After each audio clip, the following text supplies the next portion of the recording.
The Demon Queen presents the defeated hero with an unexpected job offer to work in her castle. He trembles, completely overwhelmed by this bizarre turn of events.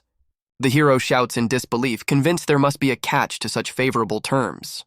A flashback reveals him 10 days earlier, being praised by the human king for another splendid victory. His Majesty's guards then present him with the promised reward for his service. Alan's polite gratitude quickly twists into stunned confusion upon seeing the contents. Inside the massive chest lies a pitifully small pile of coins, a laughable payment. The royal guards question his dissatisfaction, completely unfazed by the insulting reward. With a strained smile, he desperately asks His Highness if this paltry sum is truly everything.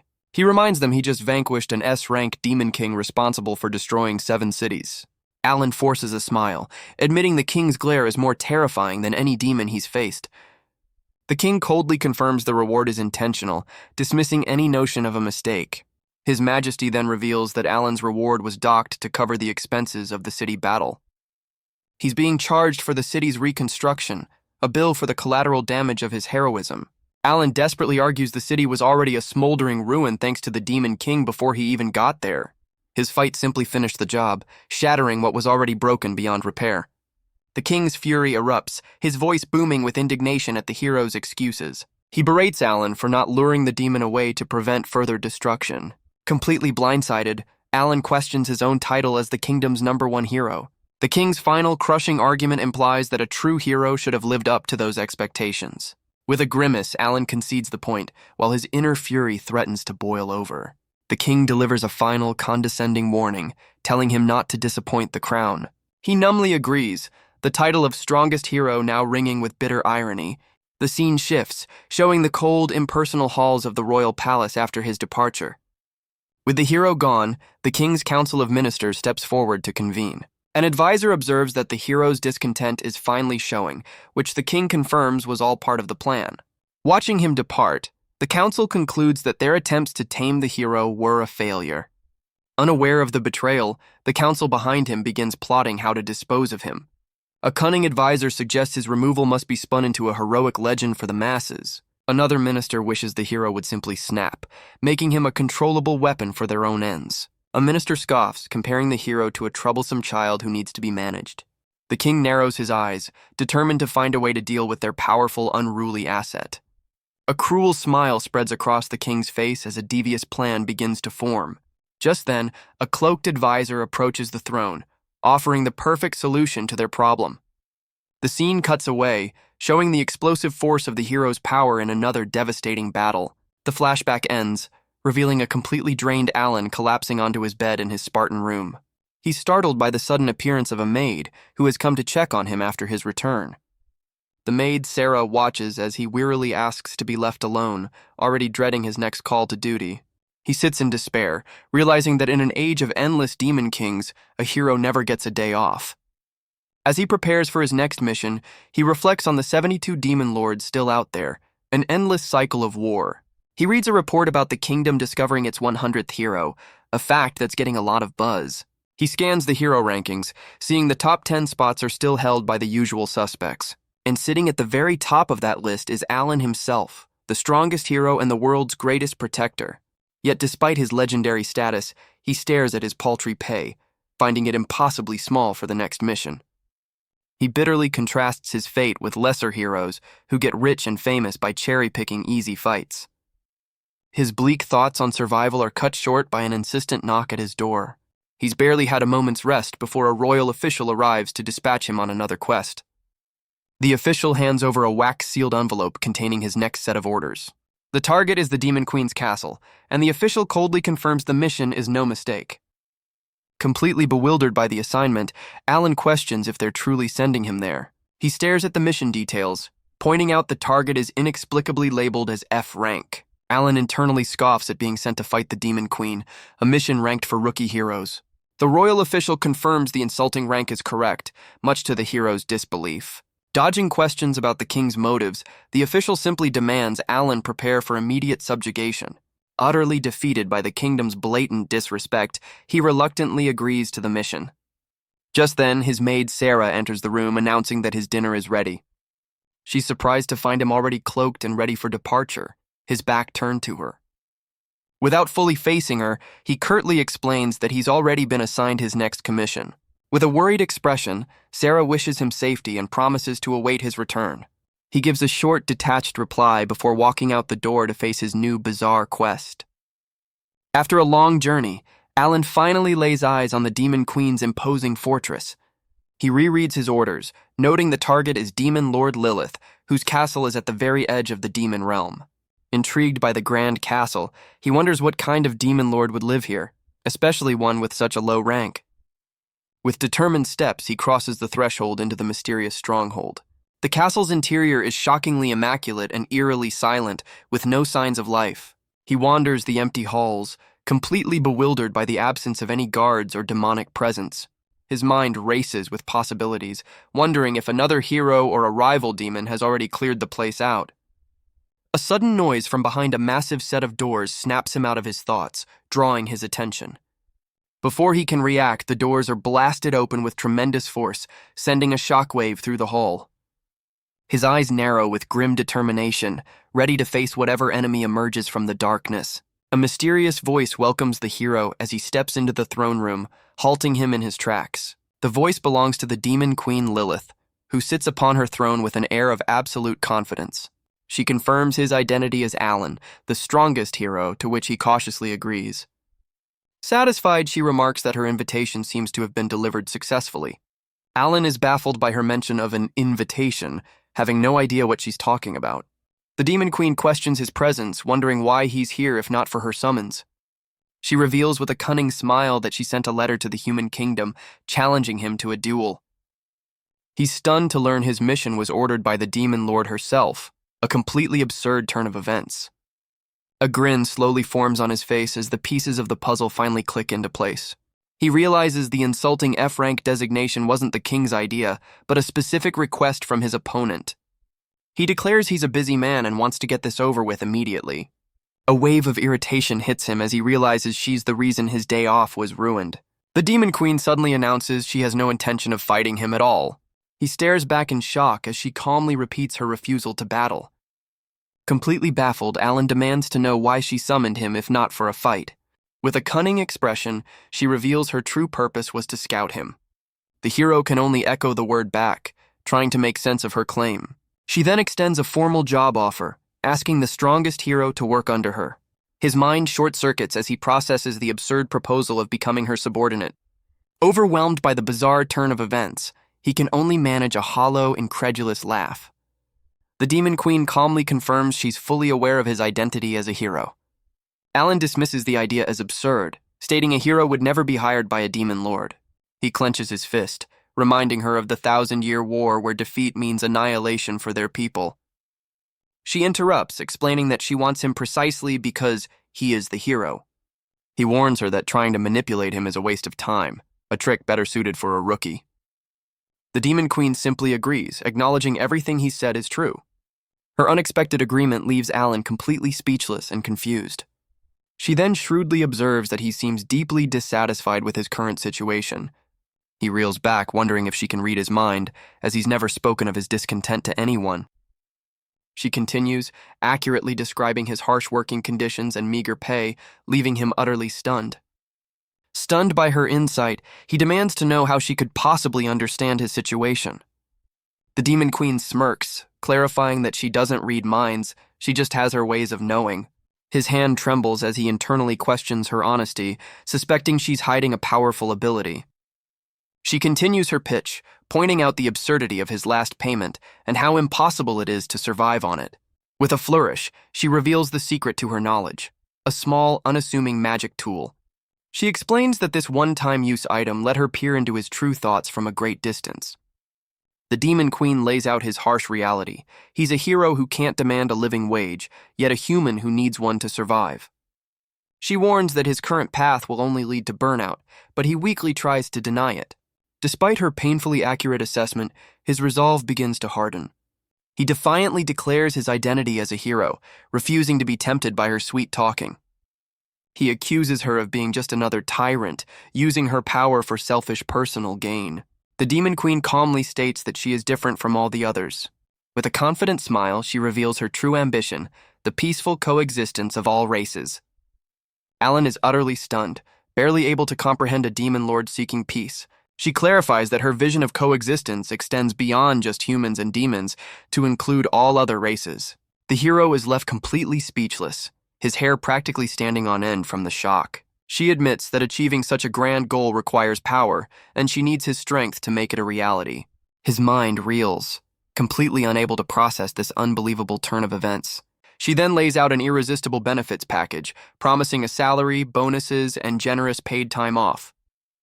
A scale appears in his mind, weighing his title as hero against the incredibly favorable terms of the Demon Lord's offer. Alan shouts his refusal, but the Demon Queen assures him that demons are honor-bound to their contracts. Undeterred, she smiles confidently and prepares to repeat her irresistible offer.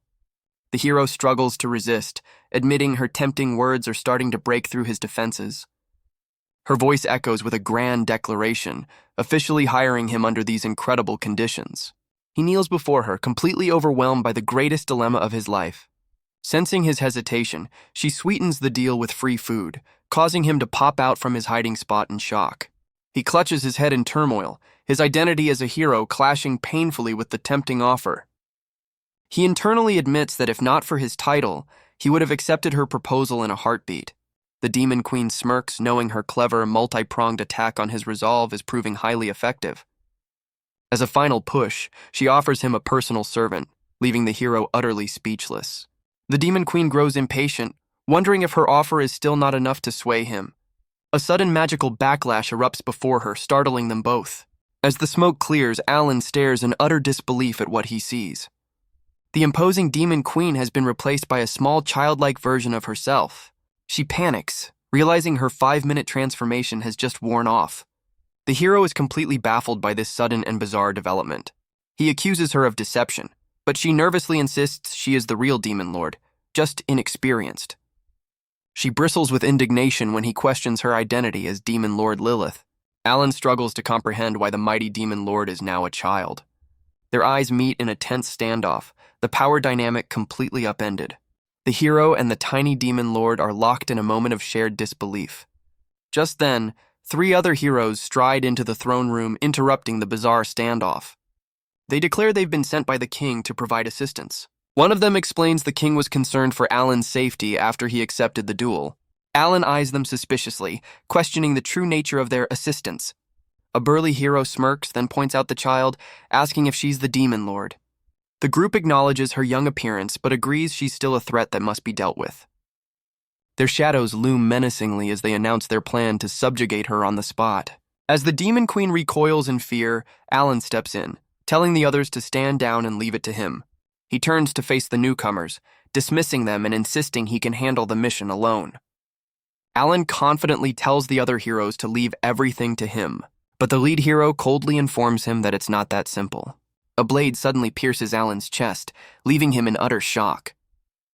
He turns to see his fellow hero driving the sword deeper, a look of betrayal on his face. The knight reveals their true mission was never to help, but to eliminate Alan. Staggering from the wound, Alan struggles to comprehend what's happening. Another hero explains this is a direct order from the king, who has branded Alan a traitor. The burly hero mocks him, laughing at how the number 1 hero's pay is less than theirs. As his consciousness fades, Alan can barely process their cruel words. He desperately clings to the belief that His Majesty would never issue such an order. The traitorous hero reveals the king's true fear. Alan had simply grown too powerful to be controlled. With his strength failing, the world's strongest hero crumples to the ground, his mission cut short by betrayal. His former comrades justify their treachery as a necessary act for peace, a logic Alan can't comprehend as he bleeds out. Ignoring their fallen leader, the heroes turn their attention to the Demon Queen, already calculating their reward for her defeat. Lilith erupts in fury, disgusted by their hypocrisy and questioning their right to the title of hero. The lead hero coldly declares that his duty as a hero is precisely why he must eliminate her. He confidently raises his holy sword, vowing to end her life and add another victory to his name. Suddenly, a massive shockwave shatters the throne room's grand window, interrupting his threat. All 4 of them whip around, stunned by the unexpected and powerful disturbance. The hero stares in disbelief as he realizes his legendary holy sword has been inexplicably broken. The traitorous hero stammers in disbelief, unable to comprehend what's happening. Alan rises to his feet, disappointed that they severely underestimated his resilience. He casually explains that a simple stab to the heart is hardly a threat to him anymore. A text box reveals the holy power coursing through his veins has already healed the wound. With an icy glare, he informs them they should have aimed for his head to finish the job. As the heroes prepare to strike again, the Demon Queen commands them to stop. A sudden blast of energy sends the two assailants flying backward, their armor cracking under the force. Their faces contort in pure shock, completely unprepared for this new development. The tiny demon lord presents Alan with a new holy sword, declaring their impending defeat. Now armed with a legendary blade, Alan strikes a powerful pose, ready to face his betrayers. He now wields the primordial holy sword, a blade crackling with immense sacred energy. It's revealed to be the pinnacle of all holy weapons, the ultimate force against evil. With his new weapon in hand, he turns to the Demon Queen and announces his decision to accept her job offer. He rephrases his acceptance with a smirk, clarifying that he has officially been hired. The Demon Queen's face lights up with pure joy and disbelief at his confirmation. One of the betrayers erupts in fury, unable to comprehend a hero siding with a demon lord. Alan calmly turns the question back on them, questioning their sanity for the assassination attempt. He lays out his realization. The king saw him as a threat to be eliminated for his own selfish reasons. His gaze hardens as he poses a chilling question, blurring the lines between hero and villain. He officially renounces his title, declaring that if they are heroes, he wants no part of it. He dedicates his sword to his new cause, vowing to fight for his own self-interest as the Demon Lord's champion. A wave of sheer power erupts from him, sending his former comrades staggering back across the ruined floor. The Demon Queen watches in stunned admiration, her cheeks flushing at his display of power. Reflected in their terrified eyes, his former comrades struggle to stand against the immense pressure. He offers a sliver of mercy, giving them exactly 1 minute to flee. His gaze sharpens with a clear warning. Their time is running out, and so is his patience. Without a moment's hesitation, the terrified traitors turn and flee through the massive doors. Once they're gone, he lets out a weary sigh, the weight of his decision settling in. He quietly accepts his new reality, acknowledging that his life as a hero is officially over. The Demon Queen questions his mercy, but he confirms their escape is intentional. They are now his messengers to the king. He reflects on his monumental decision, feeling an unexpected sense of relief and freedom. Surrounded by shattered chains, he stands unburdened, finally free from the kingdom's control. His mind immediately drifts to the simple luxuries he's been promised: a bed, a meal, and a proper salary. A genuine smile spreads across his face as he concludes this new path might not be so bad after all. He steps forward with purpose, ready to make their unconventional alliance official. With a bright smile, he formally declares himself a subordinate of the Demon Queen. Lilith looks up at him, her eyes wide with a mix of shock and delight as she agrees. They playfully but firmly set the terms, reminding each other of the serious consequences of breaking their contract. He accepts his new role, vowing to fight for the young demon lord and her dream of coexistence. They both recognize the historic weight of their agreement, the first time a hero has ever worked for a demon lord. Their alliance will change the world forever, a monumental shift in power. Two mysterious figures appear, their expressions hinting at a secret plan. A group of women relax together, unaware of the events unfolding elsewhere. One of the women hides a mischievous smile, anticipating something exciting. The hero finds himself surrounded, the women's intentions unclear. One of the women displays a possessive smirk, hinting at a dominant personality. A young woman appears, her expression suggesting apprehension or discomfort. A message arrives, demanding privacy and hinting at an important royal decree. A formally dressed figure requests a private conversation with the hero. The hero's new allies are revealed, their relationship complex and intriguing. A door closes on a group of women as a long-haired man bids them a casual farewell. He's confronted by a stern aide who chides him for his intimidating expression. The man winks playfully, teasing the aide for being as strict as ever. Unamused, the aide delivers a sharp threat, warning him against any rebellious talk. He sarcastically feigns fright, then pointedly asks if they plan to dispose of him next. With a knowing smirk, he reveals he's aware of what happened to Alan. The aide is stunned, demanding to know how he found out about the secret mission. He boasts that news of the #1 hero travels fast, thanks to his network of informants. The aide retorts that he should have spoken up sooner, confirming the king's order was indeed real. Their eyes meet as he correctly guesses that the assassination attempt on Alan has failed. The long-haired man gives a smug, self-satisfied smile. He asks the aide for complete honesty so he can formulate a proper strategy. She glares back, her patience clearly wearing thin with his attitude. He speculates that the king simply chose the wrong rookie heroes for the assassination. With a sly look, he clarifies he's not mocking the king, just calling him naive. The aide warns that this unprecedented alliance between a hero and a demon lord threatens the crown's authority. He correctly infers that the king now wants him to clean up the mess. She confirms the order, blaming the previous heroes for the failure and dismissing any concerns about the target. A cunning smile appears as he notes that the demon lord working with Alan is a female. He casually accepts the mission, declaring he has no issue eliminating Alan, but only because he's a man. Just as the aide turns to leave, the long-haired hero stops her, insisting they discuss his payment first. She asks with a weary expression if he'll be taking his usual unconventional reward. He holds up a finger, explaining that since this mission is tougher, his price has gone up significantly. With a smug grin, he demands 100 beautiful women as his prize for taking on Alan.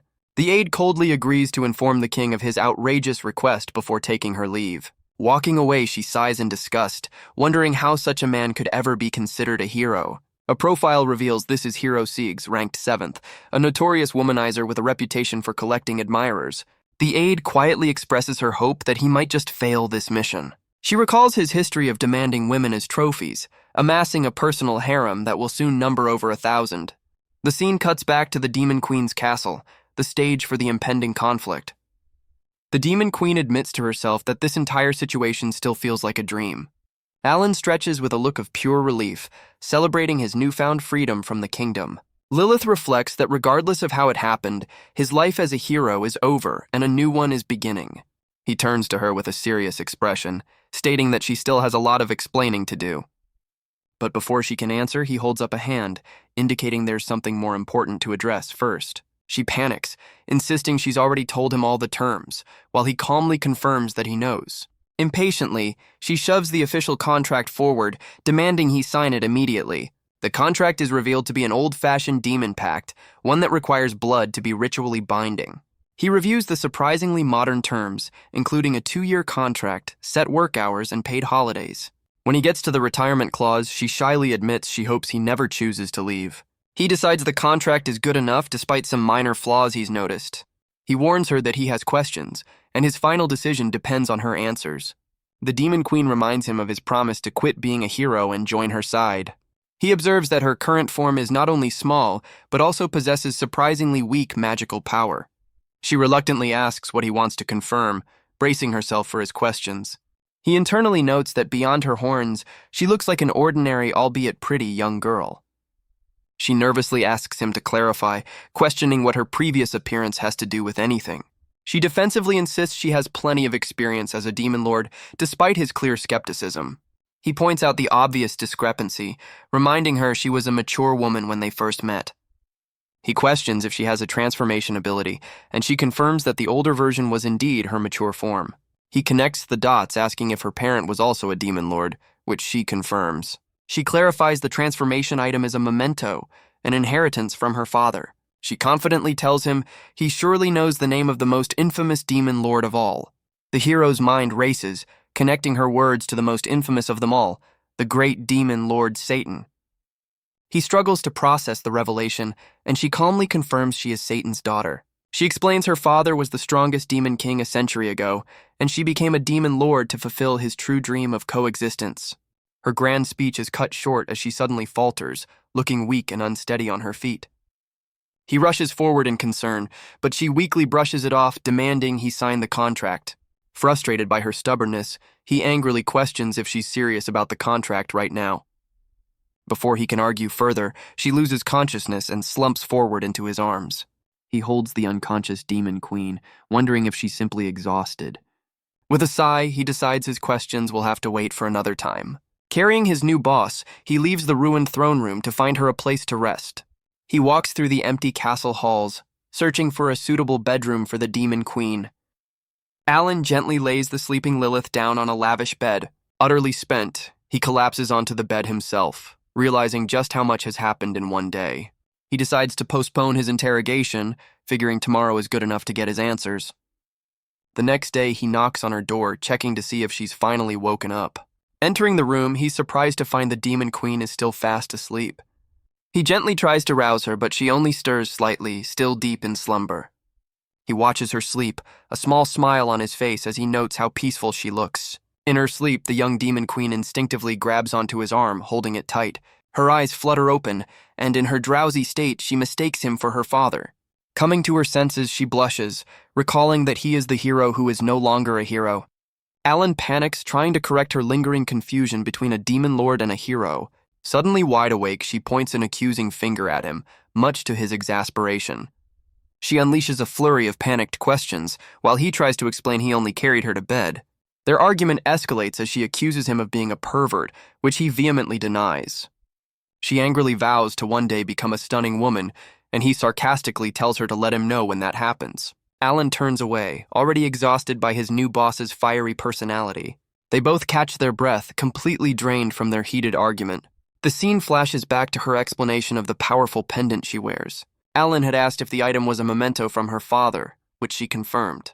She revealed its magic lets her assume a mature form, allowing her to live independently. He then questioned if she had any other subordinates, to which she nervously agreed. Back in the present, Alan announces it's time to continue his interrogation from where they left off. He points out that he can't sense anyone else in the castle besides her. She desperately tries to cover, insisting her other subordinates are just temporarily away.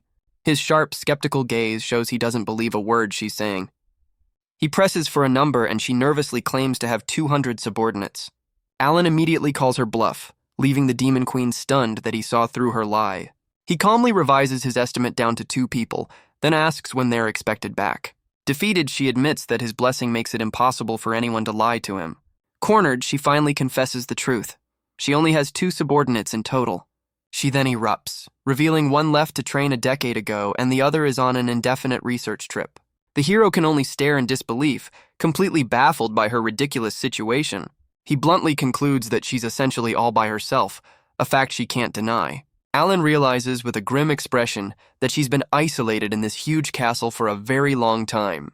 She glares back defiantly, challenging him to judge her for living on her own. Lilith tries to justify her solitude, explaining that for a demon, a century is a relatively short time. Instead of judging her, Alan gently pats her head, telling her that her efforts have been amazing. The unexpected kindness leaves the young Demon Queen completely baffled. He quickly apologizes for the unconscious gesture, while she reacts with flustered surprise. With a calm expression, Alan confirms that he has heard enough and has no more questions. A nervous Lilith looks down, finally asking him what he's decided to do. He looks at her with empathy, asking if she's been lonely living all by herself in the massive castle. She grumbles to herself, annoyed that he sees her as just a helpless child with no subordinates. A knowing smile plays on his lips as she defensively asks what he's getting at. With a bright, decisive smile, he asks for the contract and declares that he will sign it. Her face erupts in pure, disbelieving joy as she asks if he's truly serious. He agrees to work for her, but playfully warns that she must honor all the terms of their deal. The Demon Queen's face lights up, her eyes sparkling with pure, unadulterated joy. She happily declares their contract official, while he insists he's no longer qualified to be called a hero. Leaping to her feet, she enthusiastically promises to uphold her end of the bargain. A sense of calm washes over him as he accepts her earnest vow. He then smirks, wryly admitting that the rest of the world would likely consider him a disgrace. With a quiet resolve, he tells her to simply call him Alan from now on. She beams with delight, formally welcoming him to her side. He returns the sentiment, officially sealing their unprecedented alliance. But their moment is cut short by a sudden, loud bang at the throne room doors, startling them both. A sudden presence at the door startles them both, and Alan immediately prepares to investigate. A long-haired man casually steps through a blasted open wall, complaining about the castle's untidiness. The newcomer, Hero Siegs, strikes a pose, looking unimpressed by his surroundings. He greets Alan with a smug familiarity, confirming their prior acquaintance. Alan sarcastically asks if Siegs is here for a rescue, but the hero confirms his intentions are the exact opposite. Alan looks utterly defeated, lamenting the unfairness of his situation yet again. Siegs reveals a small, ornate device, catching Alan's eye with its familiar design. It's revealed to be a sacred teleportation tool, a luxury item far beyond Alan's meager pay grade. Siegs then points at the small Lilith, expressing his disappointment that she's not the woman he was expecting. As Lilith questions the newcomer's identity, Alan explains he's the notorious womanizer, hero Siegs. Siegs expresses a predatory interest in Lilith, despite her current age. Lilith reacts with visible discomfort and apprehension to Siegs' words. Alan's internal monologue reveals Siegs' reputation as an insatiable womanizer. Alan warns Lilith about Siegs, sensing the danger he poses. Alan steps forward to protect Lilith, telling her to stay back. Alan and Lilith share a brief, silent exchange, seemingly strategizing. Alan expresses shock and disbelief, realizing something unexpected. Siegs reveals a weapon, implying Alan's realization is related to it. Siegs introduces his weapon, hinting at its unique properties. Alan reacts swiftly, seemingly intercepting an attack from Siegs. Alan realizes with frustration that Siegs' holy sword is already affecting the Demon Queen. The womanizing hero explains his blade's special ability to captivate and control any female. A close-up reveals Lilith's eyes have turned into hearts, confirming she's fallen under his spell. Alan stares in disbelief, demanding to know when the hero managed to enchant her. Siegs smugly declares that the Demon Queen is already his victim and gestures for her to approach. Now under his control, Lilith picks up the primordial holy sword, her intentions clear. She coldly orders Alan to be cut down, and he prepares to face his brainwashed new boss. With a powerful leap, the enchanted Lilith flies directly at Alan, ready to strike.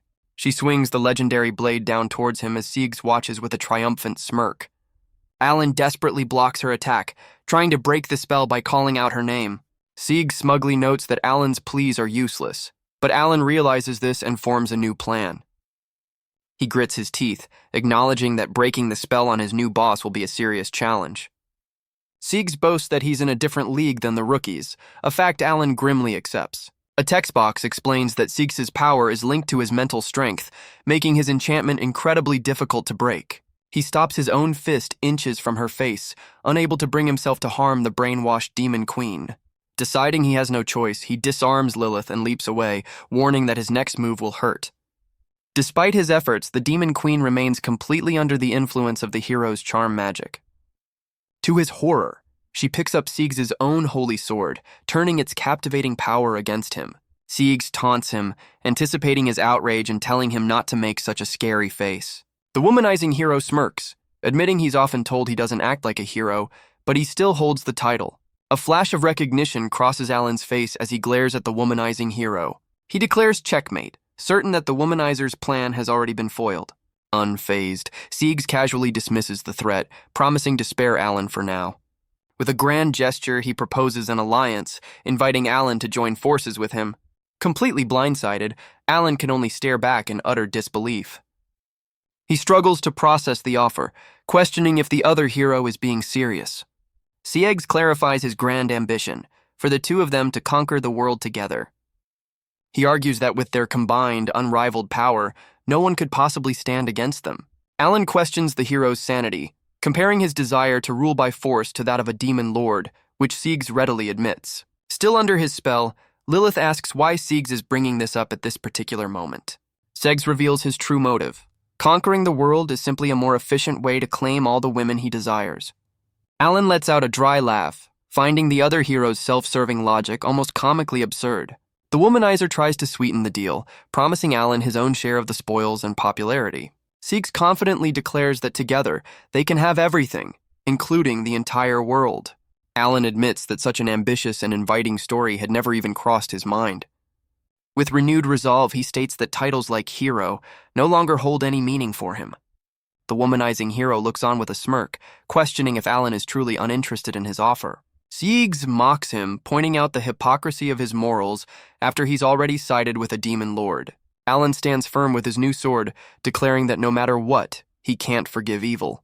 He closes his eyes with a sigh, utterly exhausted by the other hero's twisted sense of justice. He reflects that while she's a demon lord, her dream for coexistence proves she isn't evil. Siegs calmly delivers an ultimatum, telling Alan to join him or face elimination. But Alan flatly refuses, declaring he's already made a binding contract with the Demon Queen. The brainwashed Lilith coldly agrees, stating it's a boss's duty to handle disobedient subordinates. He scolds his new boss, questioning how a demon lord could fall for such a simple brainwashing trick. Siegs boasts that no woman can resist his charm, lamenting that Alan wasn't born female. Ignoring his words, the enchanted Lilith lunges forward, determined to carry out Siegs's order. Alan reveals the pendant he took from her, calling out her name in a final attempt to break the spell. As he touches the pendant to her chest, her own will fights back, rejecting the womanizer's control. A powerful shockwave erupts from her, shattering the enchantment and sending the holy sword flying. The pendant's defensive magic not only breaks the spell, but transforms Lilith back into her powerful adult form. Alan can't help but admire her mature form, noting she looks as good as ever. The Demon Queen becomes flustered by his gaze, angrily telling him to look away. Siegs, however, openly admires her, confirming his reputation for seeking out attractive women. Alan explains he exploited the pendant's automatic defense system to break the spell, warning her not to fall for it again. The womanizer scoffs, pointing out that her freedom is only temporary and she's still vulnerable to his power. With a smug look, Siegs interrupts their reunion, casually tossing his holy sword aside. He declares his intent to recapture her by force, vowing to make the Demon Queen his once more. The two sides face off in the ruined throne room, preparing for the inevitable confrontation. Alan calmly asks the womanizing hero stares in confusion, unable to grasp what just happened. Alan draws attention to the womanizer's blade, asking if he's finally noticed the change. He reveals the secret to the enchantment. The hero's sword manipulates the air, a trick he plans to counter with a gust of wind. He unleashes a powerful whirlwind, clearing the air and catching the other hero completely by surprise. With a confident smile, he boasts that any ability is easy to overcome once its principles are understood. The force of his counterattack sends the massive chandelier swinging wildly overhead. Annoyed, the womanizer declares he'll keep things simple, planning to defeat Alan before turning his attention back to the Demon Queen. However, Alan moves faster, closing the distance to strike before the other hero can react. With a single decisive blow, he disarms the shocked hero, sending the enchanted blade flying. He stops his hand just short of a final blow, declaring that the so-called hero simply isn't strong enough. Alan tells the disgraced hero to quit and go back to his women, an order Siegs surprisingly accepts. He follows up with a single devastating punch, sending the womanizer hurtling through the air. The womanizing hero is launched from the castle, soaring through the air like a discarded toy. He plummets toward the distant ground, a tiny speck against the sky after his decisive defeat. The Demon Queen worries about the mercilessness of the attack, but Alan coolly notes that heroes are resilient. Alan immediately asks about his payment for the job, but the Demon Queen flatly denies his request, leaving him stunned. She cheerfully offers him a compliment instead of cash, looking forward to their future work together as he stares back, unimpressed. He lets out a sigh and decides to forgive her, wryly accepting his new role as her subordinate. His easy acceptance catches her off guard, bringing a faint blush and a delighted fanged smile to her face. She looks at him with a pleased and slightly smug expression, overjoyed that the strongest hero is truly on her side. The scene cuts away from the castle, their new alliance now firmly established. Meanwhile, back in the human kingdom, Alan's maid Sarah waits patiently in her room. She fondly recalls a past moment with Alan, a faint blush revealing her deep affection for him. Her quiet thoughts are suddenly interrupted by a sharp knock at her door. A voice from the hallway calls out, specifically seeking Hero Alan's personal maid. The door swings open as a man confirms her presence and steps inside. The royal aide coldly informs Sarah that she has been transferred and must prepare to leave at once. She stares back in confusion, unable to process the sudden news of her reassignment. When she questions the order, the aide cruelly reveals her duty to Alan has been terminated. The aide's cold, impassive expression confirms the kingdom's decision is absolute. The aide coldly explains that her master is no longer considered a hero. Sarah's eyes widen in utter disbelief, unable to comprehend the statement. The official story is laid out. Alan is a traitor who sided with a demon lord and attacked his fellow heroes. She desperately refutes the accusation, certain that her master would never betray the kingdom. As proof, the aide reveals that Hero Siegs returned gravely injured, his holy sword shattered, naming Alan as his attacker. The aide coldly tells her to accept the shocking truth, leaving no room for doubt. To prevent panic, the kingdom plans to handle the situation appropriately before any public announcement. The chilling reality of their plan is revealed, an order to eliminate Alan at all costs. The maid is completely horrified by the kingdom's ruthless decision. With newfound determination, she clenches her fist and agrees to the transfer, accepting her new role. Sarah makes a shocking declaration, surprising the royal aide. Her determined gaze reveals a newfound resolve. Sarah struggles with her emotions, conflicted by her duty. Lilith nervously explains her inexperience to Alan. Lilith expresses discomfort as Alan initiates a compromising action. Alan tries to reassure Lilith, but his words seem to have the opposite effect. Lilith pleads for mercy as Alan continues. Lilith feels overwhelmed and expresses her fear. Alan checks the time, seemingly unfazed by Lilith's distress. Alan declares the end of their training session.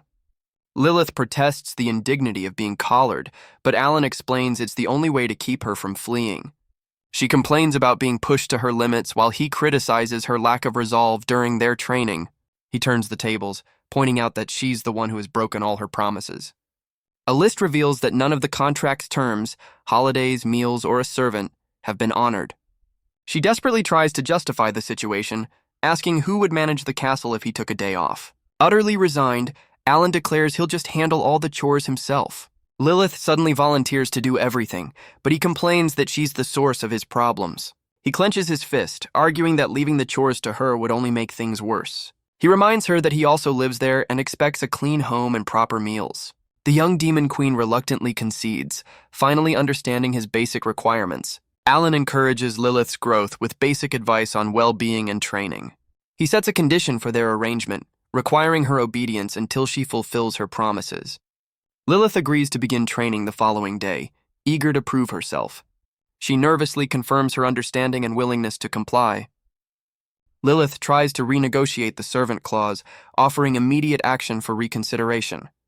Excited by the prospect, she rushes off to prepare, leaving Alan slightly bewildered. Alan questions the meaning of her hasty preparations, sensing something unexpected. Lilith returns, dressed in a maid outfit, surprising Alan with her interpretation of servant. He dismisses her attire, urging her to focus on training instead of role-playing. Lilith clings to him, desperately protesting against the idea of abandoning her maid persona. He's taken aback as a voice from the doorway insists that she is the maid he's looking for. Alan whips around, his expression shifting from confusion to utter disbelief. Standing in the doorway is a familiar figure in a maid's uniform, causing him to freeze in place. He recognizes the woman as Sarah, his former personal maid, leaving him completely speechless. She explains with a gentle smile that she came to bring him home since he was taking too long. Sarah confidently reintroduces herself, playfully asking if he could have possibly forgotten her. The former hero is still reeling, struggling to comprehend her unexpected arrival. He quickly denies forgetting her, his mind racing to understand how she found him. He internally admits he's been worried about how his supposed betrayal has affected her. A confused Lilith tugs on his sleeve, asking who this new woman is and pointing out she also claims to be a maid. Alan confirms to the Demon Queen that the newcomer is indeed Sarah, his personal maid from the capital. Sarah's gaze falls upon the tiny Lilith, questioning if this child is truly the infamous Demon Lord. He apologizes for his drastic change in career, admitting he should have discussed it with her first. But Sarah calmly reveals she's already aware of his decision to quit being a hero and join the Demon Lord. She declares her unwavering loyalty, vowing to follow him wherever his new path takes him. Alan is stunned, realizing she willingly traveled to the dangerous demon realm just to find him.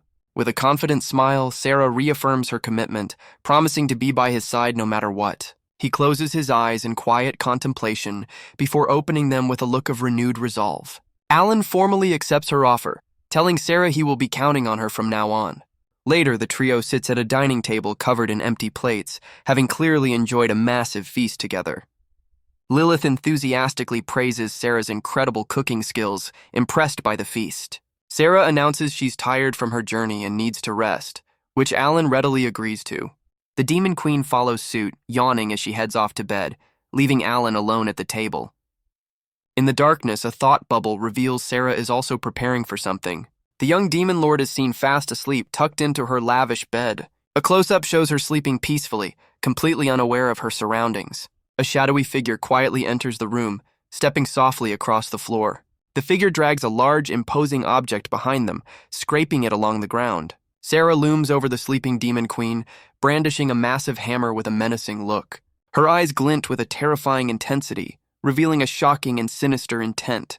But her sinister plan is interrupted as she questions the person who just caught her in the act. Alan stands with his arms crossed, his expression a mixture of disappointment and stern disapproval. The maid lowers her gaze, her murderous intent foiled by her master's sudden appearance. He calmly walks into the room, casually asking if she needed something from the sleeping demon queen. Ignoring him, Sarah raises the massive hammer again, preparing to bring it down on the unsuspecting Lilith. But Alan's hand shoots out, stopping the weapon mid-swing as he tells her it doesn't suit her. A close-up shows his iron grip, completely neutralizing her attempted assault. She strains against his hold, her face contorting with effort, but she's utterly overpowered. The slight commotion causes Lilith to stir in her sleep, completely unaware of the life-or-death struggle above her. Alan gently takes the weapon from her, calmly scolding her for taking a prank on a sleeping child too far. Her hands tremble, but her grip on the massive weapon remains firm and determined. She pleads with him to move, insisting the child is an enemy that must be eliminated. He calmly clarifies that he's no longer a hero, and the girl is just his difficult new boss. His sharp gaze reveals he knew she was planning this from the very beginning. A flashback reveals her understanding that the kingdom has branded them both as traitors to be executed. She passionately declares that to her, he will always be the greatest hero she has ever known. The memory shifts to their first meeting, where a younger Alan warmly welcomed her to his service. She had formally accepted the position, bowing deeply before her new master. He had playfully told her to relax, suggesting they were both rookies who could get along. It's revealed she was assigned to him by a twist of fate, as no other maid was available at the time. A flashback shows Alan gratefully thanking Sarah for her work, establishing their early professional relationship. The memory shifts to a more familiar scene, with Sarah chiding a sheepish Alan for his untidiness. His reputation as a hero is shown, standing victorious over the remains of a massive, defeated beast. Whispers in the capital spoke of his growing fame and the rumors of him getting a new maid. Back in the present, Sarah coldly sizes up Lilith, deciding the rookie maid is no longer necessary. She turns to Alan, her expression unreadable as she says she has something for him first. Changing the subject, she announces her intention to prepare a meal, a clear attempt to distract him. The memory returns to a time when Alan gifted her a beautiful pendant he found on a mission. She fondly recalls welcoming him home, a cherished moment between them. Alan reveals he rejected an offer from the higher-ups to replace her, proving his loyalty long ago. He explains the gift is a token of his gratitude, a promise of their continued partnership.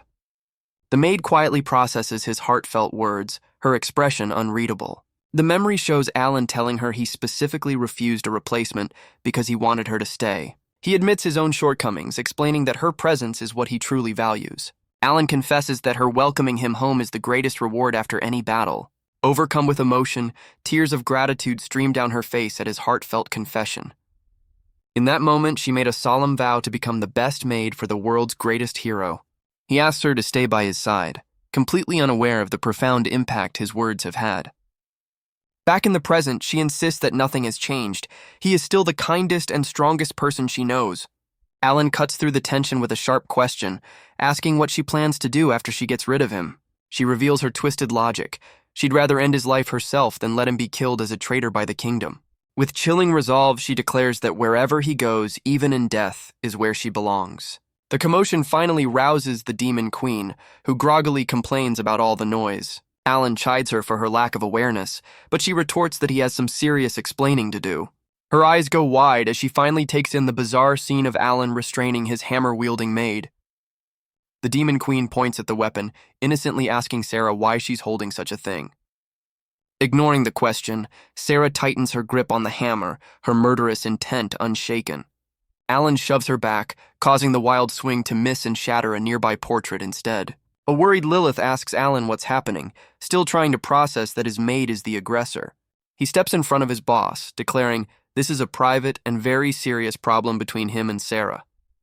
Sarah squares off against Alan, her massive hammer poised to strike the sleeping demon queen. He speaks her name with a heavy heart, his expression filled with disappointment. She pleads with him to stand aside, insisting this is a burden she must bear for his sake. With a furious cry, she lunges forward, determined to eliminate the demon queen. Her mind flashes back through cherished memories of her time serving the kind young hero. Their gazes lock in a silent, emotional standoff, a battle of wills between master and maid. She swings the heavy weapon down with deadly force, aiming to end the conflict once and for all. But Alan effortlessly intercepts the blow, stopping the massive hammer with a single hand.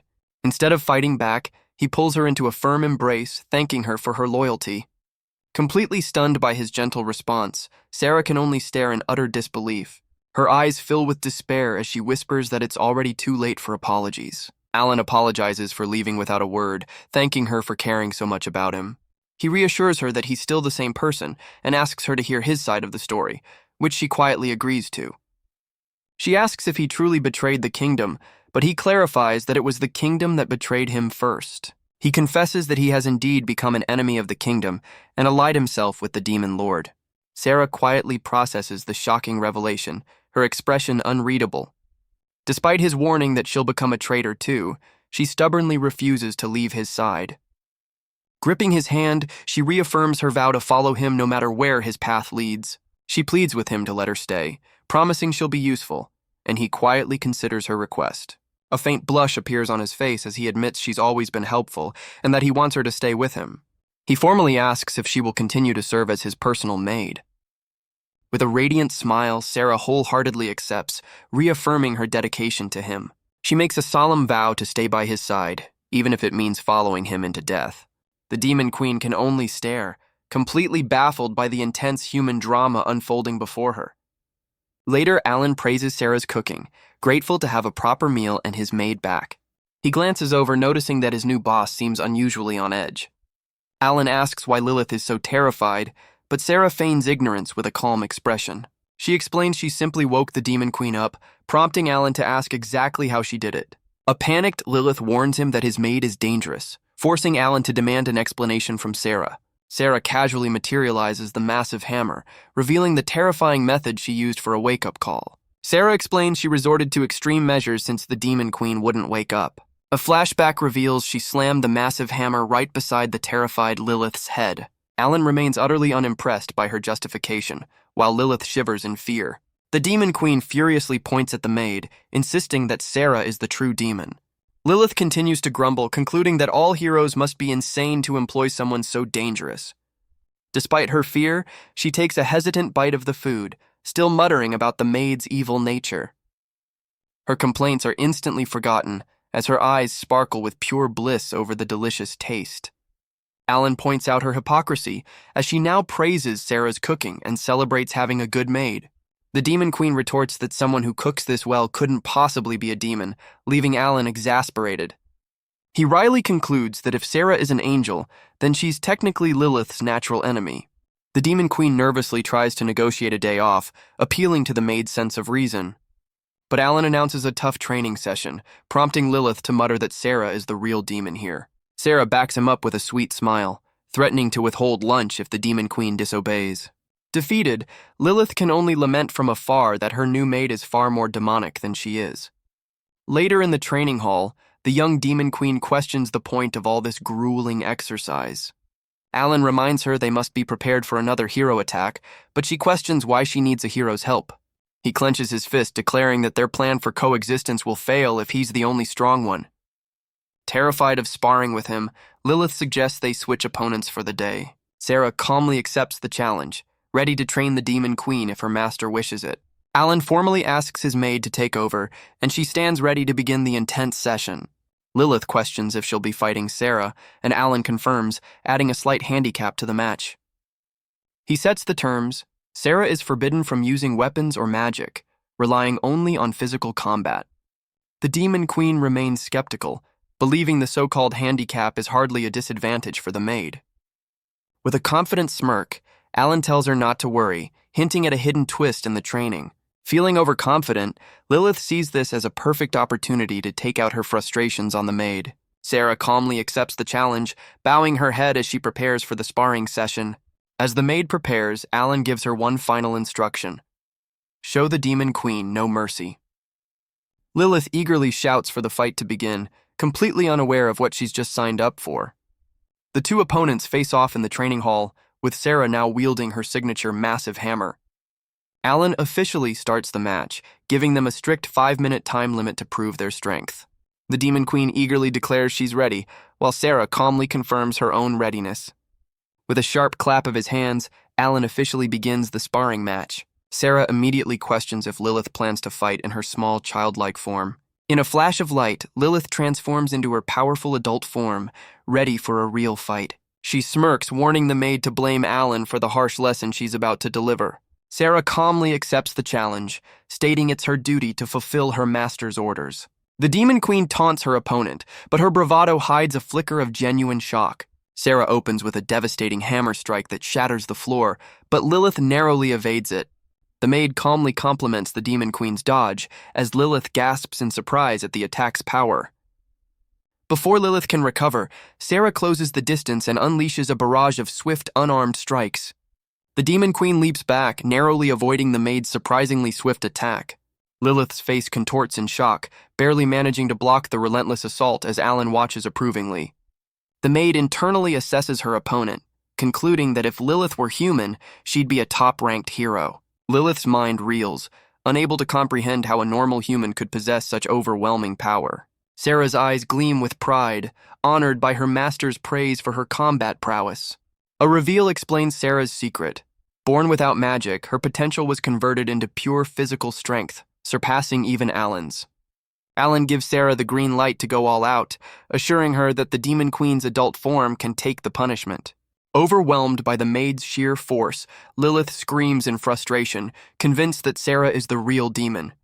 An hour later, the Demon Queen lies defeated on the floor, completely drained and unable to continue the grueling session. Alan scolds his exhausted boss for her poor performance, telling her to learn from Sarah, who remains perfectly composed and ready for more. Alan announces the break is over, but the exhausted Demon Queen insists she can't go on.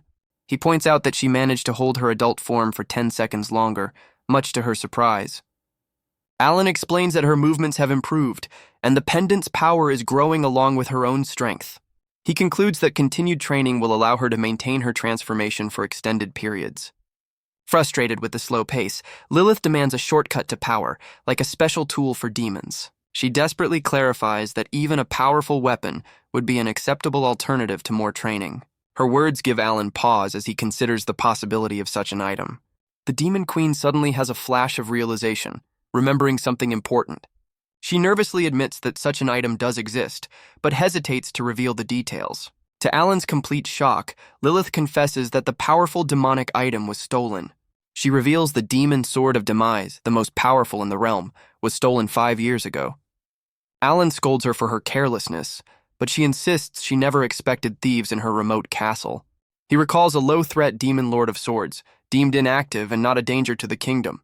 Lilith nervously confirms that a man became a demon lord right after the theft, identifying him as the culprit. Relieved to have a lead, Alan announces they're leaving, with Sarah in tow and a confused Lilith watching. He declares with unwavering resolve that their mission is to retrieve the stolen demon sword. The scene shifts to another imposing castle, the presumed lair of the new demon lord. A clawed hand holds a meager collection of coins, its owner clearly unimpressed by the amount. A subordinate explains the low tax collection is due to the territory's poverty, warning that more pressure will lead to starvation. The new demon lord clenches his fist, threatening to cut his subordinate's pay if he doesn't collect more. He grips the stolen sword, coldly warning that his subordinate will be the one to starve if he fails. The terrified underling agrees, clenching his fist as he accepts the impossible order. The new demon lord decides he's content for now and won't challenge stronger foes just yet. He smirks, musing that the powerful sword might elevate him to the rank of a deadly sin demon lord. Identified as Demon Lord Lieba, he boasts that achieving his new title was a simple task. Meanwhile, Alan, Sarah, and Lilith arrive at the gates of Lieba's formidable castle. Alan grips his own blade, turning to his companions to ask if they are prepared. The trio confirms their readiness, steeling themselves for the impending infiltration. Wasting no time, Alan unleashes a devastating attack that blows a massive hole in the castle wall. The sudden explosion sends Lieba's guards reeling in shock and confusion. The trio charges through the newly made entrance, ready to face whatever lies ahead. Alan smirks, coolly explaining his preference for a direct surprise attack. Lieba's guards scramble in panic, trying to sound the alarm about the intruders. Before they can react, Alan moves in a flash, effortlessly neutralizing the demonic soldiers. He notes with disappointment how weak the guards are, just as a massive figure blocks their path. Sarah volunteers to take the lead, ready to clear a path for her master and the Demon Queen. But Alan suddenly halts, sensing a much more formidable presence ahead. An imposing elderly demon in full armor appears, vowing that the intruders will go no further. The old demon glares, angrily declaring that this is his castle and they are not welcome. Alan looks on with a hint of a smile, relieved to finally find a competent opponent in the castle. Alan questions the old demon's claim to the castle as the warrior vows to stop them. The former hero puts the pieces together, asking if the old demon is the castle's original master. The demon's fury confirms it, revealing his disdain for the usurper who took his throne. Before the old warrior can strike, Alan's hand moves with lightning speed to intercept him. With a single decisive strike, Alan neutralizes the powerful demon, ending the fight instantly. The defeated demon looks up in shock, recognizing the overwhelming power of a hero. Instead of finishing him, Alan calmly offers the former demon lord an unexpected proposition. He lays out the terms. They'll defeat the new demon lord and return the castle to its rightful owner. In exchange for this favor, Alan demands the old demon's full cooperation. He clarifies it's not subjugation but an alliance, asking for the veteran warrior's help on their mission. The old demon stares in disbelief, unable to comprehend a hero forming an alliance with a demon lord. Alan clarifies he's no longer a hero, but a subordinate of Demon Lord Lilith. He adds that while she's small now, she has the potential to be great, much to her annoyance. The veteran warrior's eye widens, struggling to accept that Alan serves this child. Alan calmly confirms the unbelievable truth without a hint of hesitation. The old demon clenches his fist, demanding to know if Alan is truly serious about his offer. With renewed hope, the former ruler formally requests their help in reclaiming his castle. Alan confidently accepts the mission, leading his team deeper into the fortress. In the throne room, the usurper Demon Lord Lieba is startled by their sudden arrival. The trio confronts the new Demon Lord, with Alan immediately identifying the stolen sword at his side. Lieba recognizes Lilith and mocks her for the castle's lax security that allowed his theft. The usurper taunts the Demon Queen for allying with a hero, questioning her pride. Alan steps forward confidently, promising the new Demon Lord a swift and decisive end. A text box explains the stolen sword grants its wielder unlimited magical power and one other ability. Lieba scoffs at the idea of being defeated by a hero and prepares to demonstrate the sword's power. The blade's true power is revealed, summoning a monstrous three-headed hound that reflects its user's soul. The new Demon Lord orders his summoned beast to attack, but Alan remains completely unfazed. As the massive beast lunges, it begins to sparkle and dissipate before it can even reach them. Alan smirks at the stunned Demon Lord, questioning if this pathetic creature is the true measure of his strength. With a triumphant grin, Alan declares that the usurper is completely unworthy of his stolen title. The usurper boasts that his summoned beast is invincible as long as he remains standing. As the creature reforms, Alan understands that defeating the master is the only way to win. He confidently tells Lilith to handle the Demon Lord while he keeps the monster occupied, and she accepts. Lieba scoffs at the small demon queen, mocking her for attempting to challenge him. With a look of pure determination, Lilith declares that she is more than capable. The new demon lord sneers, telling her to run home before she gets hurt. Lilith's fist tightens as she reveals the stolen blade belonged to her father. She lunges forward, declaring that a weakling like him is unworthy of wielding such a weapon. The usurper's eyes widen in disbelief as he sees her transform into her adult form before him. Stunned by her sudden growth, he can only watch as she furiously demands the return of her family's sword. The usurper swings the stolen blade, unleashing a wave of dark energy as he insults the demon queen. Lilith effortlessly dodges the attack, which shatters the floor beneath her. She closes the distance, declaring that he is misusing her father's powerful weapon. With a single powerful punch, she sends the new demon lord reeling. The demon queen furiously demands the return of her family's heirloom. Her powerful strike sends the usurper flying through the castle wall and out into the open sky. He tumbles helplessly through the air, completely defeated by her overwhelming strength. The disgraced demon lord becomes a tiny speck, launched far away from the castle. The stolen demon sword of demise clatters onto the throne room floor, its wielder vanquished. Alan calmly congratulates Lilith, who now holds her reclaimed ancestral weapon. The demon queen looks on with a smug expression, her mission now complete. She grips the hilt of her reclaimed family heirloom, feeling its familiar power. A faint blush appears on her face as she looks up with a fanged, grateful smile. Overcome with emotion, she kneels and quietly thanks Alan for his invaluable help. Later, Alan relaxes in a large, steaming bath, taking a well-deserved break. However, he mutters to himself, clearly not a fan of the bath's hot water. Nearby, Sarah diligently washes a reluctant Lilith's hair, much to the Demon Queen's annoyance. He watches from the main pool as the maid continues her thorough cleaning duties. A flashback shows them working together to subdue the remaining forces and restore order to the territory. With the territory secured, Lilith officially forms an alliance with the veteran demon lord Agaris. Agaris reminisces about his past, revealing he and Lilith's father were once rivals. He explains their rivalry eventually forged an inseparable bond, leading her father to propose an alliance. Lilith asks what convinced the veteran warrior to join forces with her father. Agaris reveals her father's reason was the same as Alan's, to help each other in times of need. The old demon fondly recalls how her father would offer help without expecting anything in return. He sees the same spirit in Lilith, declaring she is truly her father's daughter and will become a great lord. With a warm smile, the veteran warrior admits he looks forward to seeing her grow. Inspired by his words, the Demon Queen vows to become a great ruler just like her father. The scene returns to the bath, where it's revealed Sarah had to force the reluctant Demon Queen to get clean. Alan covers his face in disgust, bringing the story back to the present moment in the steamy bath. Lilith complains about the bath, but Sarah insists on a thorough cleaning while Alan watches from the main pool. He teases his boss, telling the protesting Demon Queen to let Sarah wash her since she's still just a child. Angered by his comment, Lilith stands up and demands he turn around to face her. To prove her point, she defiantly transforms, insisting she is not a child. He hesitates, flustered by her insistent demand for him to look her way. With a faint blush, the former hero cautiously turns to see what the commotion is about. Alan is completely stunned as he's met with the sight of the Demon Queen in her full adult form. She smirks triumphantly, gloating that he finally sees her as she truly is.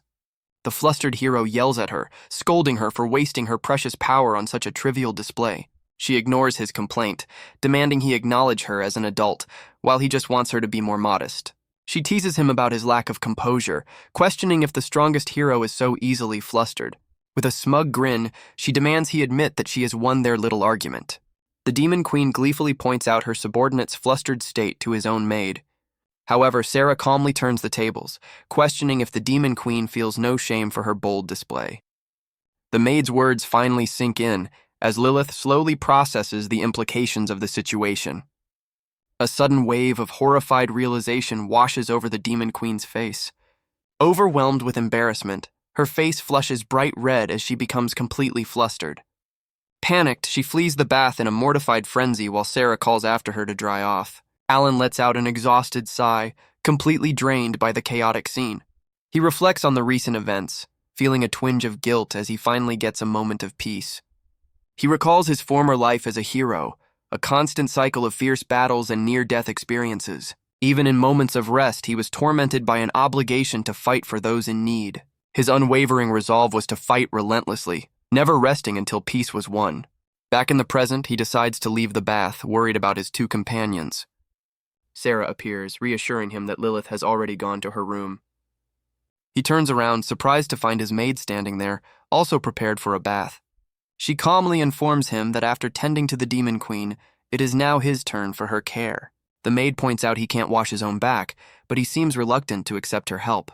Flustered, Alan insists he is perfectly capable of washing himself. She formally requests to wash his back, using the moment to apologize for her earlier actions. Alan closes his eyes with a sigh before reluctantly opening them, a faint blush on his cheeks. He finally gives in, agreeing to let her wash his back, a request she formally accepts. Sarah begins to gently scrub his back, fulfilling her duty as his personal maid. She comments on the toughness of his back, a result of his relentless training. He fondly recalls how she was always there for him during his grueling training days. The maid quietly confirms she remembers, her expression showing deep understanding. Suddenly, she wraps her arms around him from behind, catching him completely off guard. She holds him in a tight embrace, resting her head on his shoulder in a moment of vulnerability. Sarah confesses that while he fought and trained, all she could ever do was watch from the sidelines. She reveals her deep-seated feeling of helplessness, limited to only waiting for her master's safe return. He turns his head, taken aback by the raw emotion in her voice. A flashback reveals the agonizing loneliness she endured, always trusting he would come back. The memory shows her constant fear that one day her master might not return from battle. Back in the present, he turns to face her, offering a sincere apology for the pain he caused. She pleads with him to never leave her behind again, and he gently reassures her with a comforting touch. Sarah reaffirms her unwavering devotion, asking him to promise he'll stay as she wants to serve only him. He makes a solemn vow right then and there, swearing he won't disappear again. A confident smile crosses his face as he realizes he can now rely on his talented maid to help with the demon lord. With tears in her eyes, she desperately asks for his promise one last time, needing his absolute certainty. He gives his word, admitting that leaving her was the one and only time he ever broke a promise to her. The Demon Queen strains with all her might, struggling to lift the massive ancestral sword.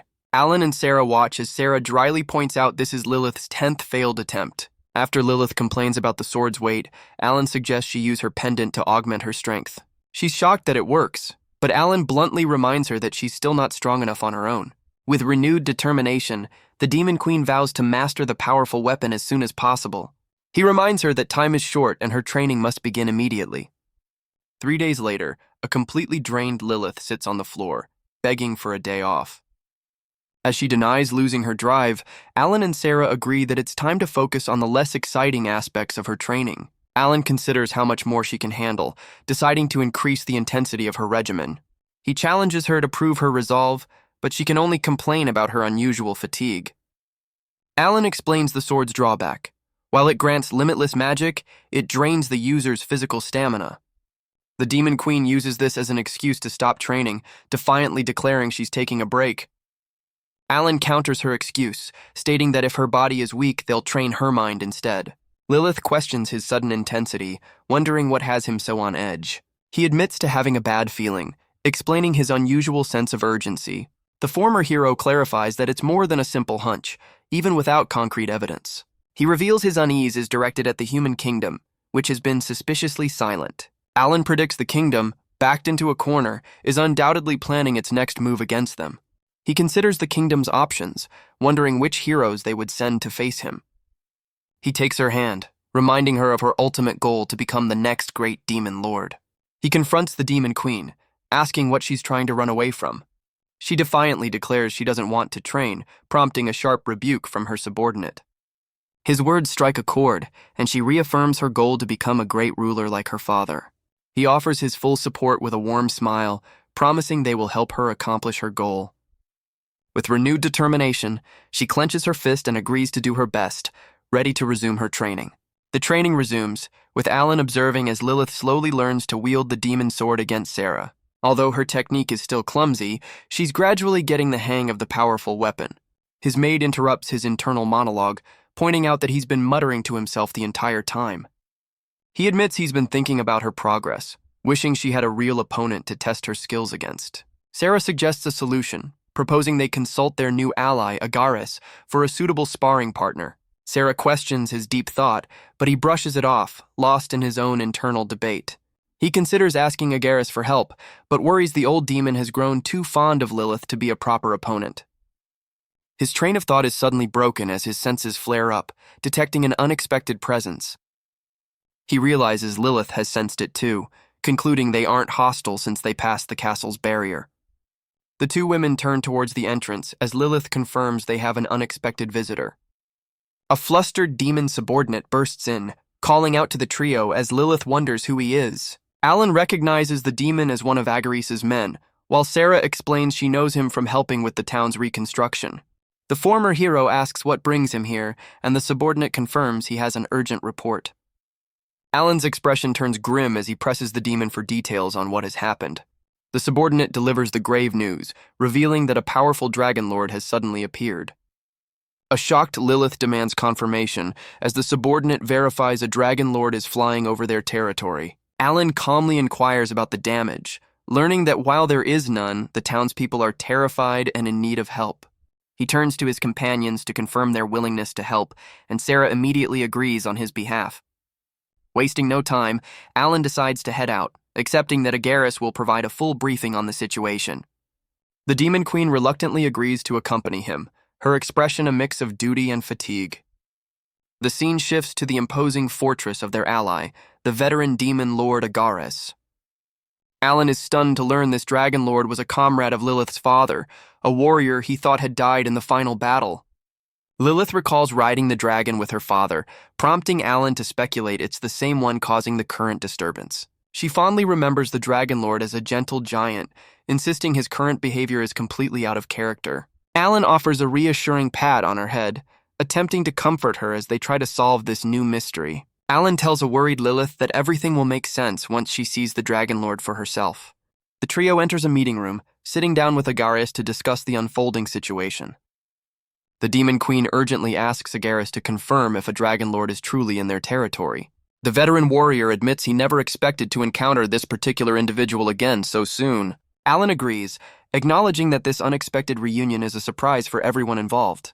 Lilith seeks clarification, questioning if this is the same Dragon Lord she remembers from her childhood. Agaris confirms the sighting with certainty, explaining that he witnessed the dragon's presence himself. With a determined look, the Demon Queen asks for the Dragon Lord's current location. The old demon clarifies that while the appearance matches, he defers to Lilith's judgment on whether it's truly him. Alan points to a map, revealing the Dragon Lord was spotted near the first town they recently brought under their control. Agaris advises Alan to avoid the town if a battle breaks out with the Dragon Lord. Lilith agrees to try her best to keep the fight away from the town. Alan thanks Agaris for his continued support and apologizes for needing his help again. Lilith reassures Alan that they are in this together and will face any trouble as allies.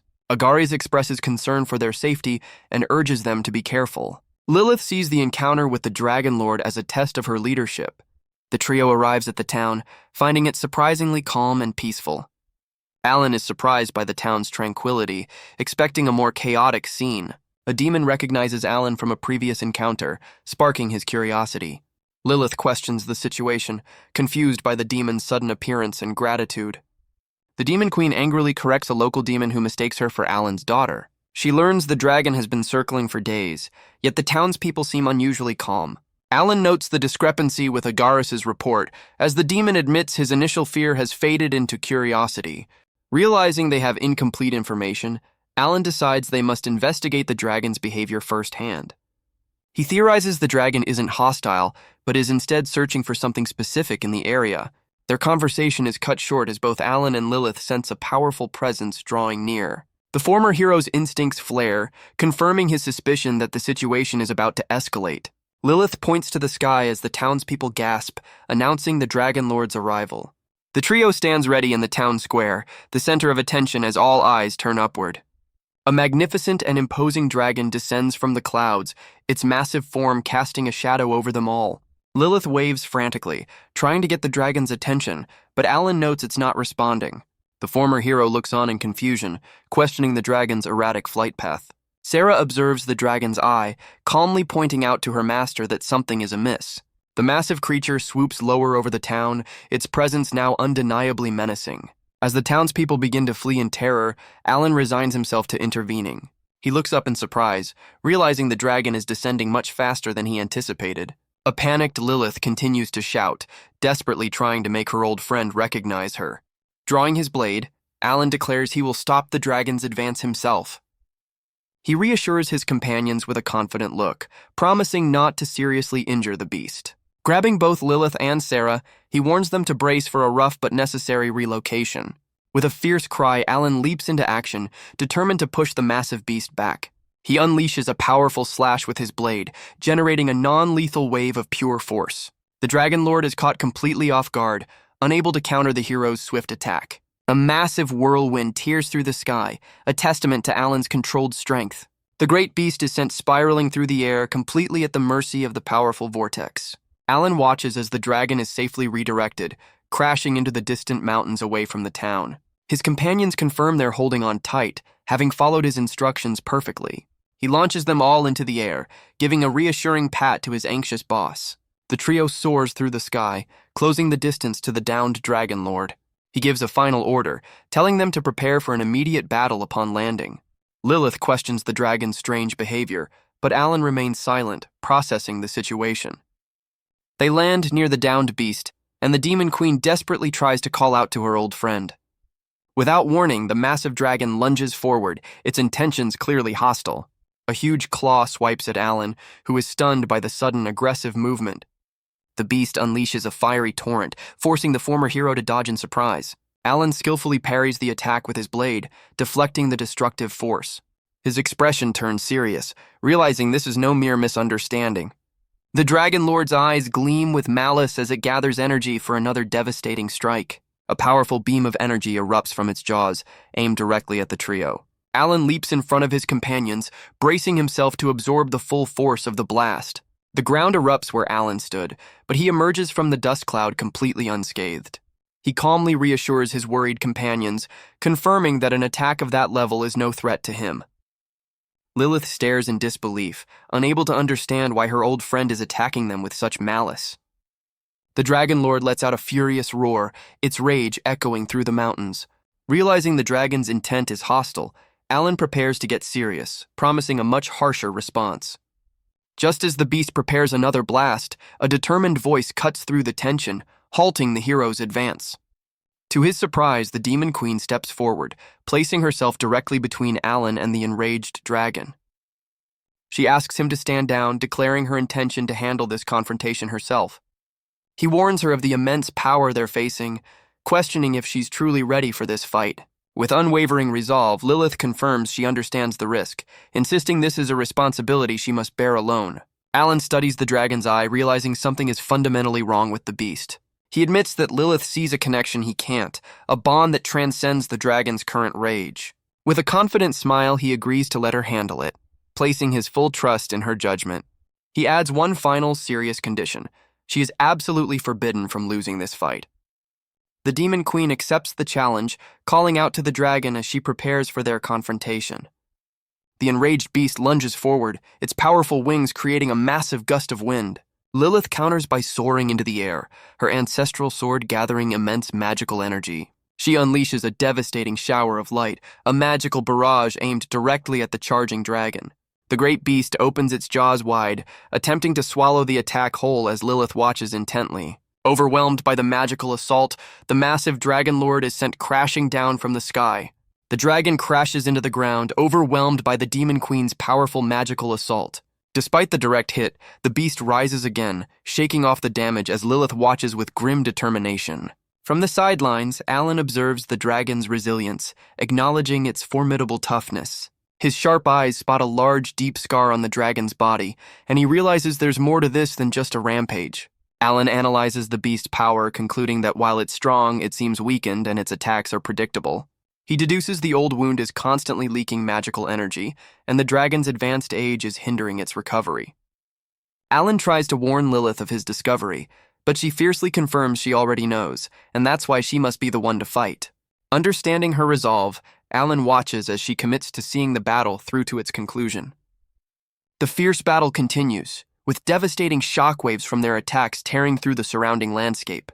Now, in her adult form, Lilith squares off against the dragon, her ancestral sword ready to strike. With a determined glare, Lilith declares her next attack will be the final one. She lunges forward, channeling all her power into a single decisive sword thrust. The dragon counters with a massive energy blast, meeting her attack in a blinding flash. A colossal explosion rips through the sky, with Alan watching as Lilith is caught in the blast. Sarah watches the devastating impact, her expression betraying her concern for the Demon Queen. The shockwave from their clash tears apart the landscape, a testament to their immense power. A massive sphere of energy hangs in the sky, the final result of their cataclysmic collision. The blast sends both combatants plummeting, with Lilith reverting to her child form as she falls. Alan moves in a blur, effortlessly catching his exhausted boss before she hits the ground. He praises her bravery and performance, and she responds with a smug, satisfied smile. Alan asks Lilith to approach the downed dragon, and she cautiously agrees. He clarifies that the dragon's actions were driven by its predetermined lifespan, not a desire to hasten its end. Lilith places a hand on the great beast's snout, asking if she has proven herself worthy. The Dragon Lord's eye closes peacefully, a silent acknowledgement of her strength. She gently comforts the massive creature, having passed its final desperate test. Lilith reveals a secret her father shared. Dying Dragon Lords seek a worthy guardian for their offspring. Alan looks up in confusion as a strange light begins to emanate from the dragon's body. The massive beast's form begins to dissolve, its physical body transforming into pure energy. The trio watches in stunned silence as the dragon is replaced by a large glowing egg. Alan explains this is a form of reincarnation, where the dragon is reborn and needs a protector. Alan finally understands the dragon's erratic behavior was a desperate search for a guardian. He encourages Lilith to live up to the great beast's expectations, a challenge she accepts with a confident smile. Now in her adult form, the demon queen cradles the egg, relieved that she has passed the dragon's final test. She smiles fondly, wishing she could carry the newborn dragon on her back, just as her father once did for her. The scene shifts back to their imposing castle, marking the beginning of a new chapter for the unlikely trio. Walking down the grand hall, the demon lord announces her intention to finally take a well-deserved rest. He notices her unwavering grip on the egg, dryly asking how long she intends to carry it around. Her attachment proves extreme as she carries the egg everywhere, insisting her precious new familiar must never leave her side. His concern over the egg's safety only irritates her, as she accuses him of treating her like a child once more. She lovingly hugs the egg, vowing to protect the life entrusted to her, leaving Alan to question her demonic credentials. Alan scolds the demon lord as they struggle over the egg, which she refuses to let go of. He finally snatches the egg away, declaring he's confiscating it for its own safety. A distraught Lilith desperately tries to reclaim her child, accusing him of being cruel. The former hero has a sudden moment of understanding, taken aback by her genuine distress. He concedes they need to find a proper solution, admitting he's unsure how to handle the situation. The scene shifts to a grand hall, hinting at a more dignified arrangement for the precious egg. Their solution is revealed. The dragon egg now rests safely in a nest atop an ornate pedestal. The trio observes the new setup, with Alan declaring it a much better arrangement for everyone. Lilith gently touches the egg, asking when it will hatch, but Alan can only guess it will take years. He uses the moment to remind her that her training will now become even more intense. Lilith groans, dreading the impending training session announced by Alan. Lilith dramatically accuses Alan of trying to kill her with the intense training regime. Alan smirks, pleased with Lilith's progress despite her constant complaints. Lilith questions Alan's urgency, confident in their current strength and stability. Lilith suggests a break, but her hopeful expression quickly turns to concern as Alan disagrees. Alan explains his wariness, emphasizing the need for caution despite their recent successes. Alan lists their achievements, highlighting Lilith's rapid growth and the acquisition of powerful assets. Lilith playfully acknowledges Alan's recent praise, hinting at a shift in their dynamic. Alan and Lilith discuss the kingdom's suspicious silence, noting their lack of response to recent provocations. Alan seeks Sarah's opinion on the kingdom's unusual inactivity, sensing a hidden agenda. Sarah agrees with her master, noting that after 2 failures, the kingdom will likely make a more decisive move. The former hero speculates the king will dispatch an elite team, narrowing the potential candidates down to 2 specific individuals. He confirms that only the highest-ranking heroes would stand a chance against him. A confused Lilith asks who they are discussing, completely out of the loop. The scene shifts to the human kingdom's royal castle, where a tense meeting is underway. Inside the castle, the council feels the immense pressure of a race against time. One advisor argues that they need a concrete plan, not just an acknowledgement of the urgency. Another proposes a direct solution: summon all top-ranked heroes and unleash their full might. A third advisor counters, pointing out that gathering their strongest heroes would leave the kingdom defenseless against other threats. The council turns to their silent king, desperately pleading for a decision before the situation spirals out of control. The king broods over the crisis, considering which hero could possibly match Alan's power. Just then, 2 figures enter the throne room, offering their assistance to the troubled monarch. A young man in shining armor and a serene woman stride forward with purpose. The king's face lights up with relief as he welcomes the newly returned heroes. The woman, identified as the 9th-ranked hero Floria, greets the council with a calm smile. Her companion, the 2nd-ranked hero Rain, expresses his relief that the kingdom is still standing. The king formally addresses the 2 powerful heroes, preparing to ask them for a difficult favor. But Rain already knows, correctly guessing their mission involves their former comrade, Alan. The king is taken aback by his foresight, as Rain confirms he's heard the troubling rumors. The monarch confirms the worst. Alan's betrayal is real, and he tasks the 2 heroes with resolving the desperate situation. Floria confidently reassures the king, her smile unwavering. She declares that even a former comrade will be judged for his sins, solidifying her righteous stance. Rain formally accepts the mission, vowing to live up to the kingdom's high expectations. The king offers Rain a tempting reward, the title of strongest and the rank of first hero. A pleased Rain accepts the honor, his ambition clearly sparked by the king's promise. With their orders received, the two heroes depart, walking down a grand castle corridor. Floria observes her companion, noting that he seems unusually delighted by their new mission. Rain turns back, feigning surprise at her pointed observation. She smirks, confirming that he looks nothing short of ecstatic to face his old friend. A close-up on Rain's eyes reveals an intense, hidden excitement for the coming confrontation. The hero feigns politeness, promising to be more careful with his excitement. A flashback reveals that for Rain, Alan has always been an insurmountable wall. Alan was always the supreme hero, the one who reigned at the very top. Because of Alan's dominance, Rain was relegated to second place, often called a mere substitute. But beneath the title of hero, Rain is still human, capable of intense emotions. He harbors complex feelings that he rarely allows to surface. For instance, a dark ambition has been festering within him for years. He's been consumed by feelings of inferiority, defeat, and negativity. Back in the present, Lilith asks for the names of the heroes Alan mentioned. He confirms that while he is the strongest individual, those two are the most powerful duo. The two heroes arrive, standing united before the imposing demon castle. Alan's eyes widen in shock as he senses the sudden and powerful presence of his former comrades. He bursts into the room, urgently warning his companions that their enemies are already here. Rain and Florea stand with calm confidence, their mission to confront their old friend finally beginning. The two groups face off in the grand hall, the inevitable confrontation happening sooner than expected. The former hero glares at his old comrades, muttering his clear disdain for their arrival. Rain greets his former rival with a confident smirk, acknowledging their long-awaited reunion. Floria expresses her righteous disappointment, judging Alan for siding with the forces of evil. In her adult form, Lilith warns Rain not to be fooled by her childlike appearance. As Sarah watches silently, Rain dismisses Floria's caution, his true focus fixed firmly on Alan. Alan warns his former comrade not to make any careless moves, his eyes narrowing with focus. The former hero cuts to the chase, asking if they're here on the king's orders to eliminate him. Sarah immediately refutes the accusation, fiercely defending her master's honor.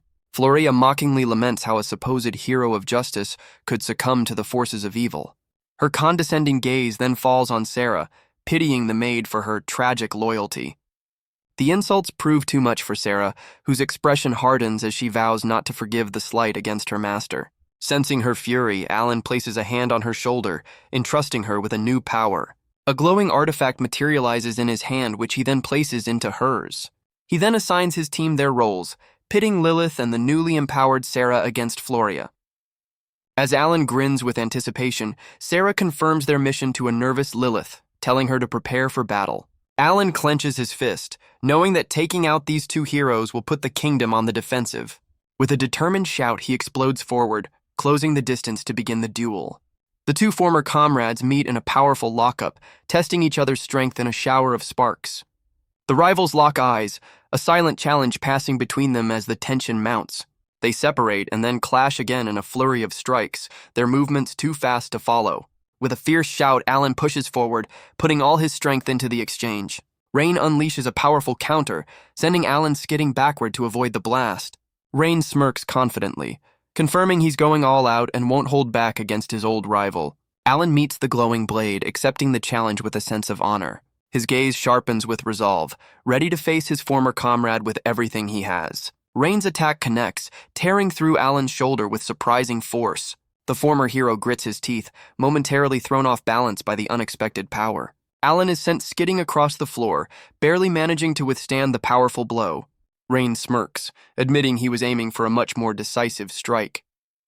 But Alan calmly observes his wound already healing, noting that top heroes all have recovery skills. He reveals his own ability is so potent that even a fatal wound wouldn't be enough to stop him. The former hero casually brushes off the damage, his shoulder completely restored. Rain counters that even his recovery has limits, threatening to destroy him from the inside out.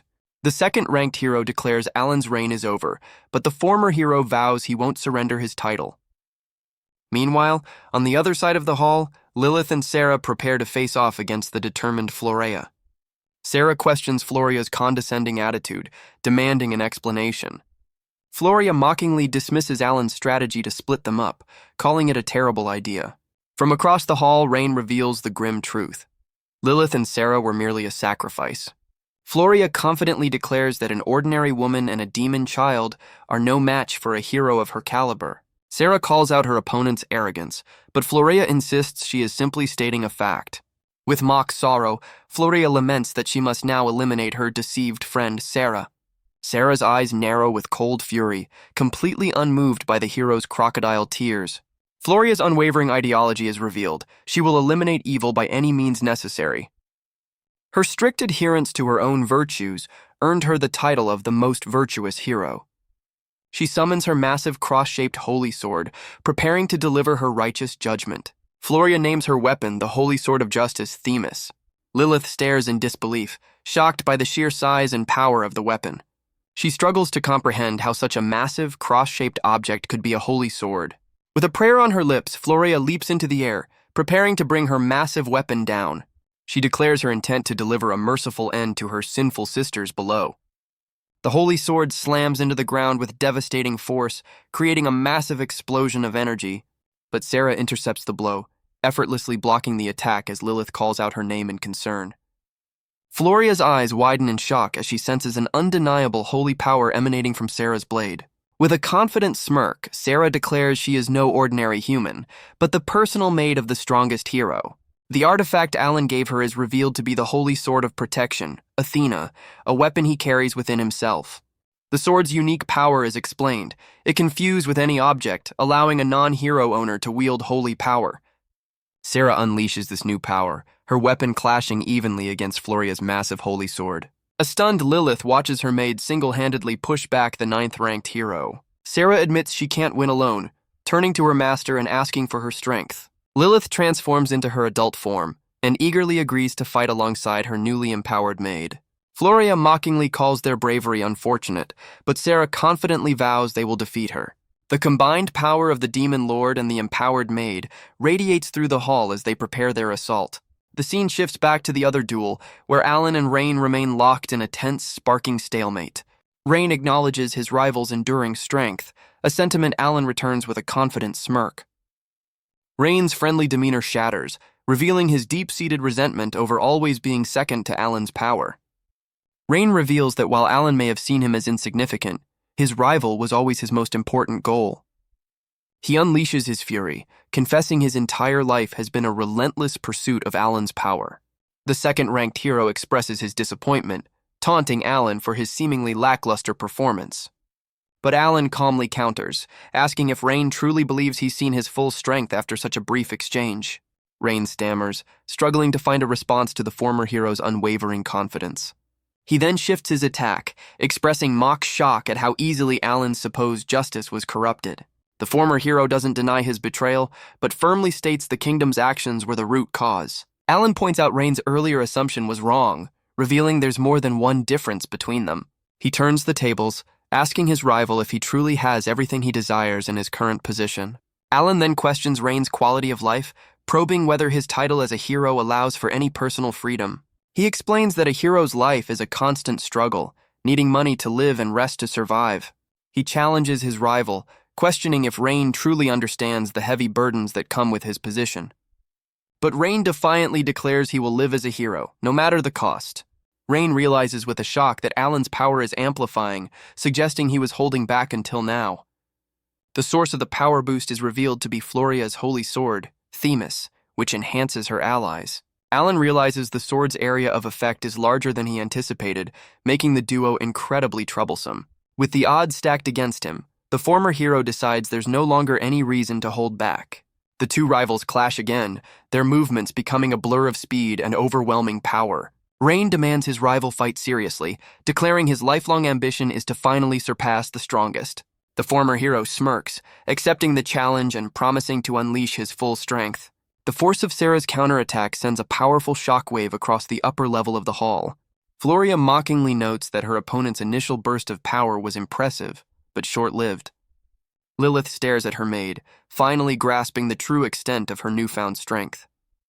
The demon lord is visibly stunned, admitting to herself that Sarah is incredibly powerful. Sarah warns her companion to stay alert, Sensing another attack is already on its way, the hero unleashes another devastating swing, forcing Sarah into an acrobatic evasion. Floria reveals her sword's true ability, explaining it strengthens her allies by drawing on their power. The synergy between the two heroes is explained. Their bond ensures their power remains linked, even when separated. With a confident smile, she declares that her connection with Rain is an unbreakable bond. As Floria taunts them, Sarah realizes their only option is to isolate the virtuous hero and take her down first. Lilith devises a new strategy, asking Sarah to buy her a single minute to execute it. The maid skillfully intercepts the hero's attack, demonstrating that power isn't everything. Floria sees through their plan, identifying Sarah's actions as a stall for the Demon Lord's preparations. Floria scoffs at their strategy, declaring that any attempt is futile as long as she controls the battlefield. A massive, intricate magic circle suddenly materializes on the floor, enveloping the dueling pair. The Demon Lord watches in disbelief as her powerful magic circle shatters into useless fragments. Floria reveals the true devastating effect of her sword Themis.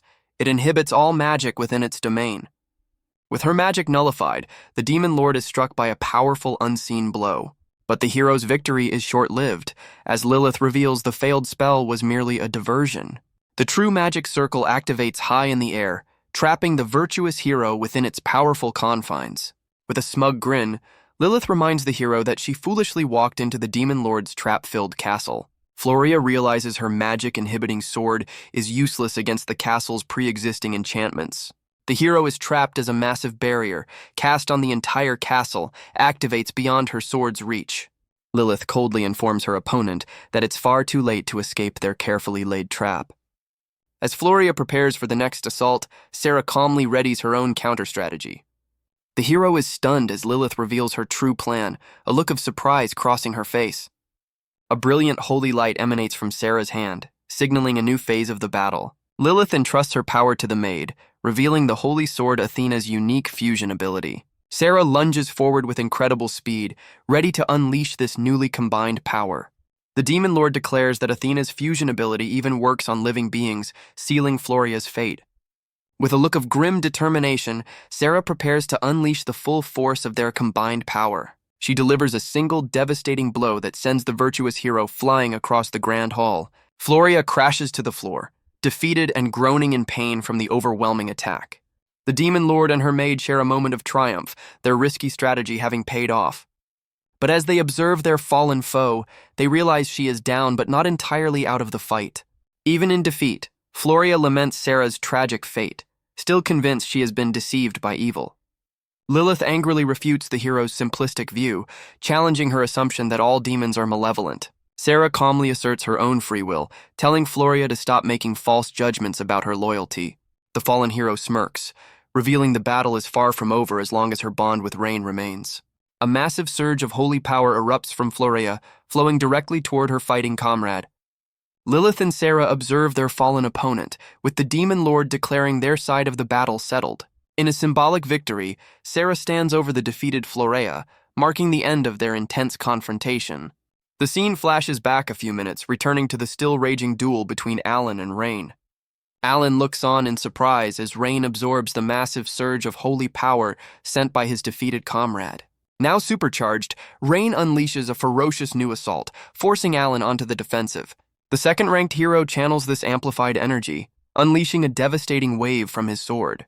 Alan's momentary concern for his companions gives Rain an opening to taunt him for his distraction. The former hero acknowledges his rival's continuously growing power, which Rain credits to his unbreakable bond. Rain's blade shines with immense holy energy as he prepares to unleash his ultimate attack. In a blur of speed, Rain appears directly behind a stunned Alan, ready to land a decisive blow. Alan swiftly parries the sneak attack, his blade meeting Rain's with a sharp clang. The rivals are locked in a fierce exchange, their blades clashing with explosive force. The former hero internally acknowledges that his opponent is proving to be a formidable challenge. Rain smirks with confidence, already planning his next phase of attack. Alan recalls that his rival's taunt was the only reason he detected the otherwise flawless stealth approach. Rain mockingly offers to increase his speed, but Alan remains unfazed by the threat. The former hero's heightened senses are explained. He can predict attacks by tracking presence, air currents, and consciousness. Rain's blade connects with Alan's arm, but the former hero manages to block the strike just in time. With a knowing grin, Rain reveals he has figured out Alan's technique of light refraction, much to his rival's surprise. Alan's invisibility trick is detailed. He used holy energy to bend light but couldn't erase his presence entirely. With his trick exposed, Alan is forced back on the defensive, parrying Rain's relentless assault. Rain taunts his rival, smugly pointing out that Alan's invisibility trick is now completely useless against him.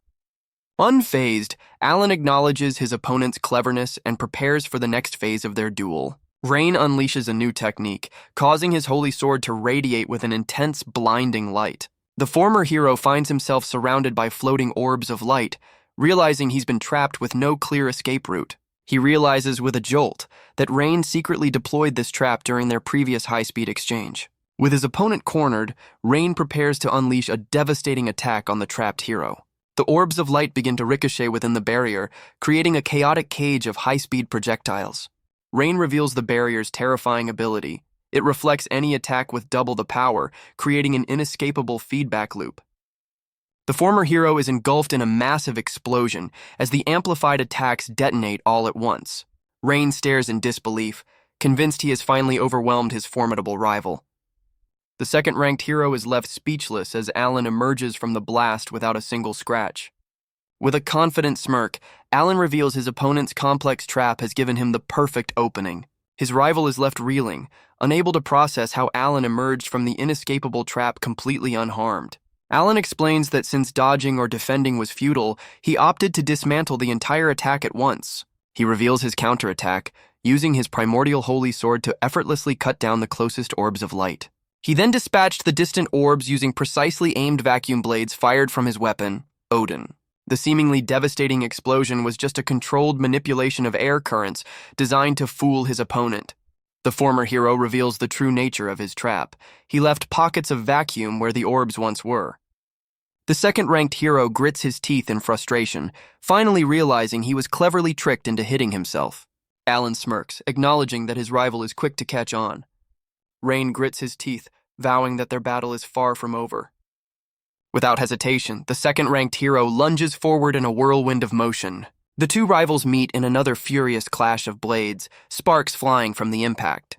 The former hero turns his back, walking away as if the fight is already decided. Rain watches in disbelief, refusing to accept his opponent's dismissive gesture. He lunges forward, desperately trying to land a blow on the retreating Alan. The second-ranked hero's face twists in frustration as his attack fails to connect. Alan easily evades, leaping over his opponent with a graceful and powerful kick. The stark contrast in their expressions reveals the massive gap in their abilities. Alan deflects his rival's blade with a casual but powerful kick, showing his complete control. The former hero effortlessly outmaneuvers his opponent, turning the duel into a one-sided lesson. He sends Rain flying backward, completely breaking his rival's stance and composure. With incredible agility, Alan lands perfectly on Rain's sword, using it as a temporary perch. The former hero reveals he has already predicted every one of his opponent's moves. Rain can only watch in disbelief as Alan counters and evades with flawless precision. He then unleashes a barrage of strikes, moving so fast he appears to be in multiple places at once. A final decisive kick sends the second-ranked hero spinning through the air, completely defeated. Rain's face is a mask of shock and disbelief, while Alan remains utterly unfazed by the confrontation. The former hero dives in for the final strike, his expression showing the fight is officially over. Alan delivers a final, powerful kick, sending the second-ranked hero crashing to the ground. Rain kneels in utter defeat as Alan stands victorious, the duel officially over. A broken hero asks his rival why, after everything, he still can't win. He angrily questions how Alan, who abandoned his title, can still be so much stronger. Rain concludes that if defeat is his only outcome, then he was never fit to be a hero. The former hero calmly addresses his defeated rival by name, his expression unreadable. Rain looks up, desperately asking why Alan chose to betray their cause.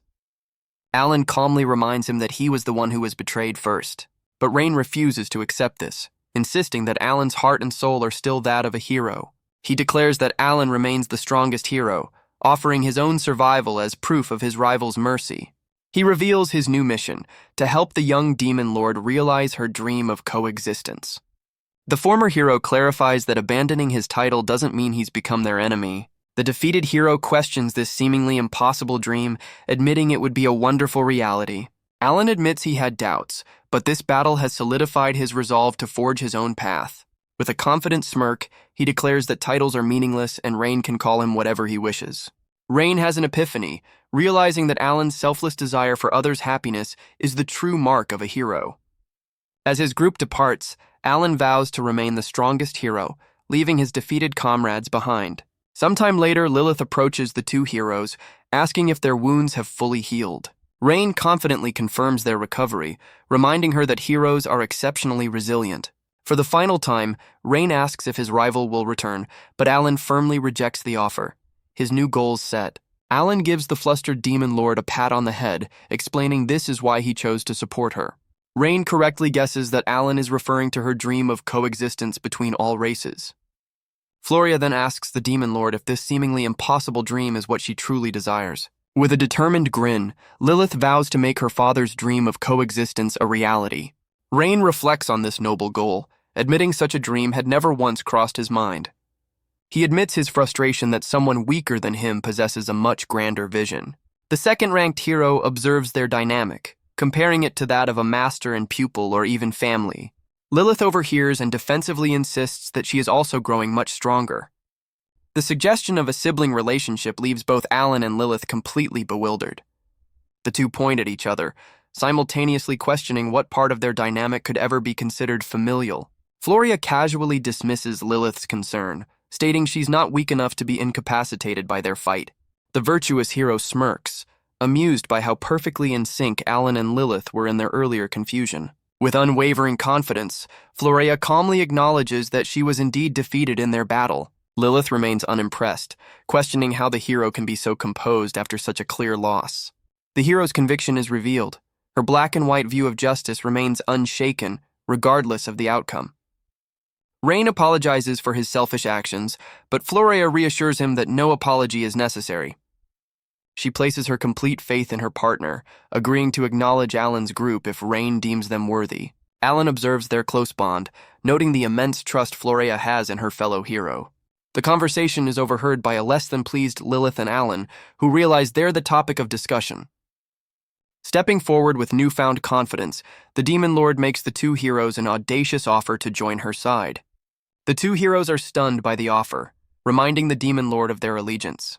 Lilith challenges their black and white view, suggesting both sides have non-negotiable goals and dreams. The Demon Lord envisions a future where former enemies join forces, prompting a hesitant agreement from Rain. She explains that their intense battle has revealed a path to understanding and a potential alliance. Her true motive is revealed. She believes this alliance would finally bring Alan peace of mind.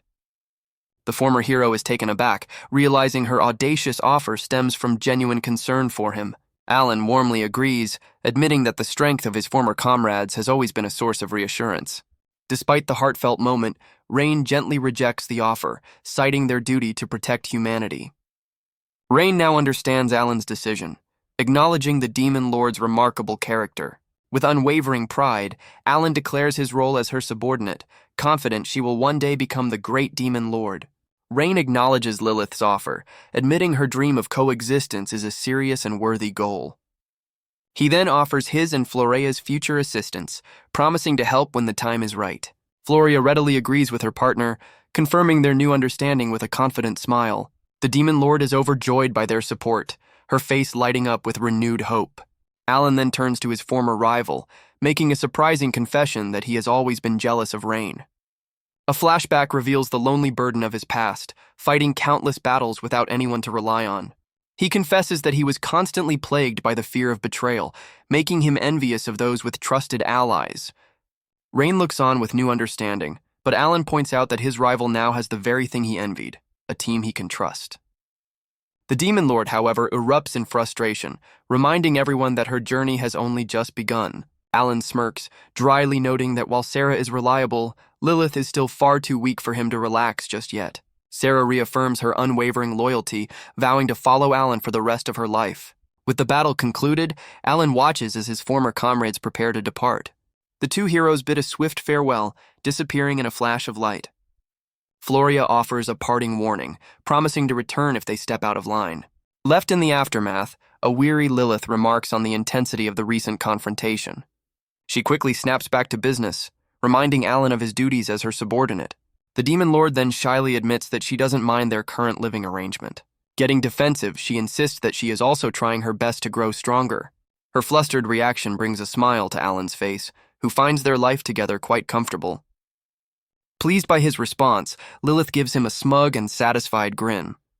Lilith is flustered, unsure how to respond to the hero's comments. Time passes, and the demon castle stands tall against the backdrop of a cloudy sky. The scene shifts to a desolate, rocky landscape, hinting at a new location. The imposing facade of the demon castle is shown in detail, emphasizing its grandeur. Inside the castle, Lucifer receives a report from a subordinate. Lucifer inquires about the identities involved in the report. The subordinate reveals information about an alliance between a demon lord and a hero on the northern frontier. The subordinate identifies the individuals as Lilith and Alan. Lucifer reacts with surprise upon hearing Alan's name, recognizing him as the strongest hero. Lucifer contemplates the implications of this unexpected alliance. Lucifer's true status is revealed. He is one of the legendary deadly sins. He muses on the possibility of a future meeting with the former hero Alan. The demon lord of pride sits upon his throne, contemplating this new development. His reputation is made clear. He is the strongest demon lord in the entire realm. The scene shifts dramatically as a powerful explosion tears through a rocky landscape. In the midst of the chaos, Alan is locked in a fierce duel with a mysterious new female warrior. The unknown woman looks on in alarm as intricate magic circles materialize around her. Alan presses his advantage, dashing forward with incredible speed to close the distance. The two opponents lock eyes, a silent challenge passing between them in the heat of battle. Their blades meet in a furious clash, sending a shower of sparks across the battlefield. Alan calmly suggests they take a break, bringing their intense training session to a halt. Lilith collapses to the ground in a dramatic tantrum, declaring she's completely exhausted. Her former hero tutor is completely unfazed, questioning if she ever learns that such theatrics won't work on him. The demon lord boasts about her progress, proudly citing her victory against the hero Floria. But Alan immediately deflates her ego, reminding her she only won with Sarah's help. He then drops a bombshell, revealing to a stunned Lilith that Floria wasn't even fighting seriously. Sarah silently confirms this, having already sensed the truth about their opponent's restraint. The demon lord is left utterly bewildered, demanding to know how they could possibly know that. Alan explains their shared history with Floria, revealing that if she had been serious, neither of them would have survived. He reveals that Floria's uncharacteristic calmness was the only reason he believed they had a chance to win. Lilith contemplates Alan's words, realizing the challenge ahead. Alan explains Floria's true power and the danger she represents. Alan clutches a mysterious artifact, hinting at future plans. The trio discusses their next move, acknowledging the need for action. Alan reveals the existence of powerful demon lords known as the Deadly Sins. Silhouetted figures of the Deadly Sins are revealed, emphasizing their ominous presence.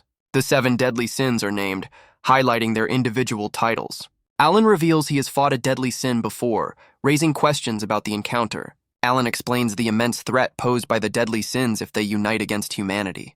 Lilith acknowledges the inevitable clash with the Deadly Sins if they pursue their goals. As their discussion ends, a mysterious scroll suddenly drops from the sky, landing at their feet. Alan identifies the messenger as a crow, a common method of communication among demons. The former hero watches the bird fly away, wondering about the unexpected delivery. Lilith questions Alan's strange silence as he examines the mysterious message. He teases her, feigning surprise that she has someone to contact, which only infuriates the demon lord. Alan's expression turns serious as he claims the message for himself. He clarifies that while he may not have friends, he does have subordinates, deducing the letter is for them. A curious Lilith presses him for details, demanding to know who sent the message. The former hero reveals the sender's name with a grim tone, the infamous demon lord Lucifer. Lilith's eyes widen in utter shock, stunned to hear the name of such a powerful figure. Alan grins, telling Lilith she should be happy to get an early chance to meet the Deadly Sins. The scene shifts to a bustling demon city as Alan reveals the scroll is a direct invitation from Lucifer. Now cloaked, the former hero observes the streets, taking in the sights of a city run by demons. He casually mentions to his companions that he's visited this city many times before. Alan notes that he and Sarah are likely the only humans present, making their cloaks essential for blending in. He reflects on a familiar thought, that the only true difference between humans and demons is their appearance. Lilith immediately refutes his point, listing the biological differences between the races. The former hero counters, pointing out that the demons are living normal, peaceful lives, just like humans. He questions the morality of his former role, wondering what separates a hero from a demon lord if both disrupt peaceful lives. Sarah snaps him out of his deep thoughts, informing him they are about to arrive at their destination. Inside a grand hall, an impatient voice calls out, trying to get the meeting started. Beelzebub, the demon lord of gluttony, questions the point of their repetitive meetings. The demon lord of sloth, Belphegor, complains about the inconvenience, clearly wishing she were elsewhere. Asmodeus, the demon lord of lust, observes the bickering with a calm and knowing smile. Next is Andras, the demon lord of wrath, whose stoic expression reveals nothing of his thoughts. The fierce Leviathan, demon lord of envy, glares from the side, her gaze sharp and intense. Mammon, the demon lord of greed, flashes a wide, unsettling grin, clearly enjoying the tension. Lucifer, the demon lord of pride, explains their gathering serves a purpose, to remind the world of their power. This is the Deadly Sins Convention, a gathering of the realm's most powerful demon lords, established 50 years prior. Seated around a grand table, Lucifer formally thanks his powerful peers for attending despite their busy schedules. Lucifer apologizes for the dull meeting, revealing he's invited special guests to make things interesting. The other demon lords react with confusion, questioning who these mysterious guests could be. He warns his peers to be prepared as the grand doors swing open to reveal the newcomers. The demon lord of pride formally welcomes Alan, Sarah, and Lilith into his domain. Now seated at the grand table, Lilith greets Lucifer, indicating a past connection between them. The host confirms they received his invitation, his gaze fixed on the unexpected new arrivals. His attention then shifts to Lilith, commenting with a knowing smirk that she's grown since their last encounter. The young demon lord retorts that a century is a short time for demons, pointing out that he hasn't changed either. The tense reunion is interrupted as Beelzebub slams his fist on the table, demanding Lucifer explain the situation. His furious gaze lands on Alan, pointing out the unacceptable truth that one of their guests is a human. Beelzebub furiously demands Lucifer explain why a hero has been brought into their private gathering. The demon lord of pride calmly confirms Alan's identity, introducing him as the legendary strongest hero. Asmodeus remarks with amusement that inviting a hero was certainly an unexpected and intriguing twist. Belphegor silently assesses the newcomer, sensing an immense hidden power that rivals anyone in the room. Lucifer smirks, pleased that his shocking revelation has captured everyone's undivided attention. Beelzebub realizes with a grimace that the power of both Lucifer and Alan far surpasses the other demon lords. Lucifer formally greets his guest, acknowledging that it's an honor to finally meet the famous hero in person. Alan returns the greeting, admitting he never imagined their first meeting would happen under these circumstances. The demon lord of pride points out that Alan seems unusually thrilled by this tense encounter, catching the hero off guard. Alan clenches his fist, recognizing he's now face-to-face with his counterpart, the strongest demon lord in the realm. The former hero snaps back to reality, caught off guard by Lucifer's pointed observation. But Beelzebub interrupts, demanding Lucifer explain his true intentions for bringing them here. His furious gaze then shifts, questioning the unbelievable sight of Lilith and Alan standing together. Lilith boldly declares that the strongest hero is now her subordinate, a claim that Beelzebub finds laughable. The demon lord of gluttony scoffs in disgust, mocking the great demon lord's daughter for relying on a hero. He taunts her further, suggesting she begged for help and that her weakness is a disgrace to her father's name. The insults prove too much for Lilith, who is barely restrained by Sarah from launching an attack. She looks to her subordinate for permission, her eyes burning with the desire for retaliation. Alan calmly denies her request, instructing her to keep her anger in check for now. Beelzebub then turns his scorn to Alan, clarifying that his insults were meant for the former hero as well. Beelzebub's gaze hardens as he addresses the former hero directly by his title. The direct address catches Alan off guard, his expression momentarily one of surprise. The demon lord of gluttony mocks him, questioning why the strongest hero is now babysitting a weak demon. But Alan's surprise quickly fades, replaced by a calm, almost amused silence. He takes a single, deliberate step forward, warning the demon lord not to misunderstand the situation. Believing he has the upper hand, Beelzebub scoffs at Alan's supposed weakness after being provoked. In a flash, Alan appears before the stunned demon lord, his blade held inches from his throat. The entire council watches in shock as the former hero stands atop their meeting table, having closed the distance instantly. Alan calmly states that while he could eliminate everyone present, he sees no reason to do so. Left utterly humiliated, Beelzebub can only grit his teeth in silent fury at the hero's overwhelming power. Alan calmly reminds the council of a key rule: a deadly sin's power can only be taken by another demon.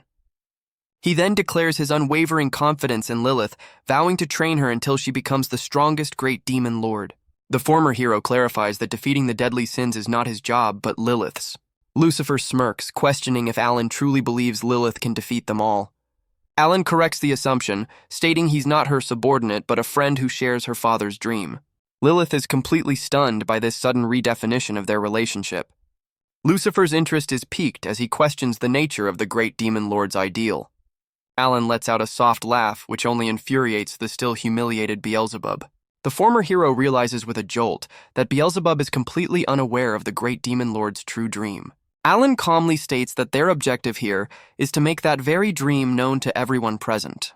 Standing atop the table, Alan boldly declares their ultimate goal: the coexistence of all races. The other demon lords react with a mixture of confusion and contempt at this unfamiliar concept. The former hero explains that unifying the demon realm is the first step, asking for their strength in this cause. He then issues a chilling ultimatum, vowing to take their power if they dare to resist. Beelzebub scoffs at the threat, mocking Alan for his aggressive words despite his heroic past. The demon lord of gluttony's fury ignites, challenging the former hero to a battle right then and there. Lilith and Sarah watch with wide-eyed concern as the tension in the room escalates dramatically. But Alan calmly sheathes his sword, stating he has no interest in fighting them at this moment.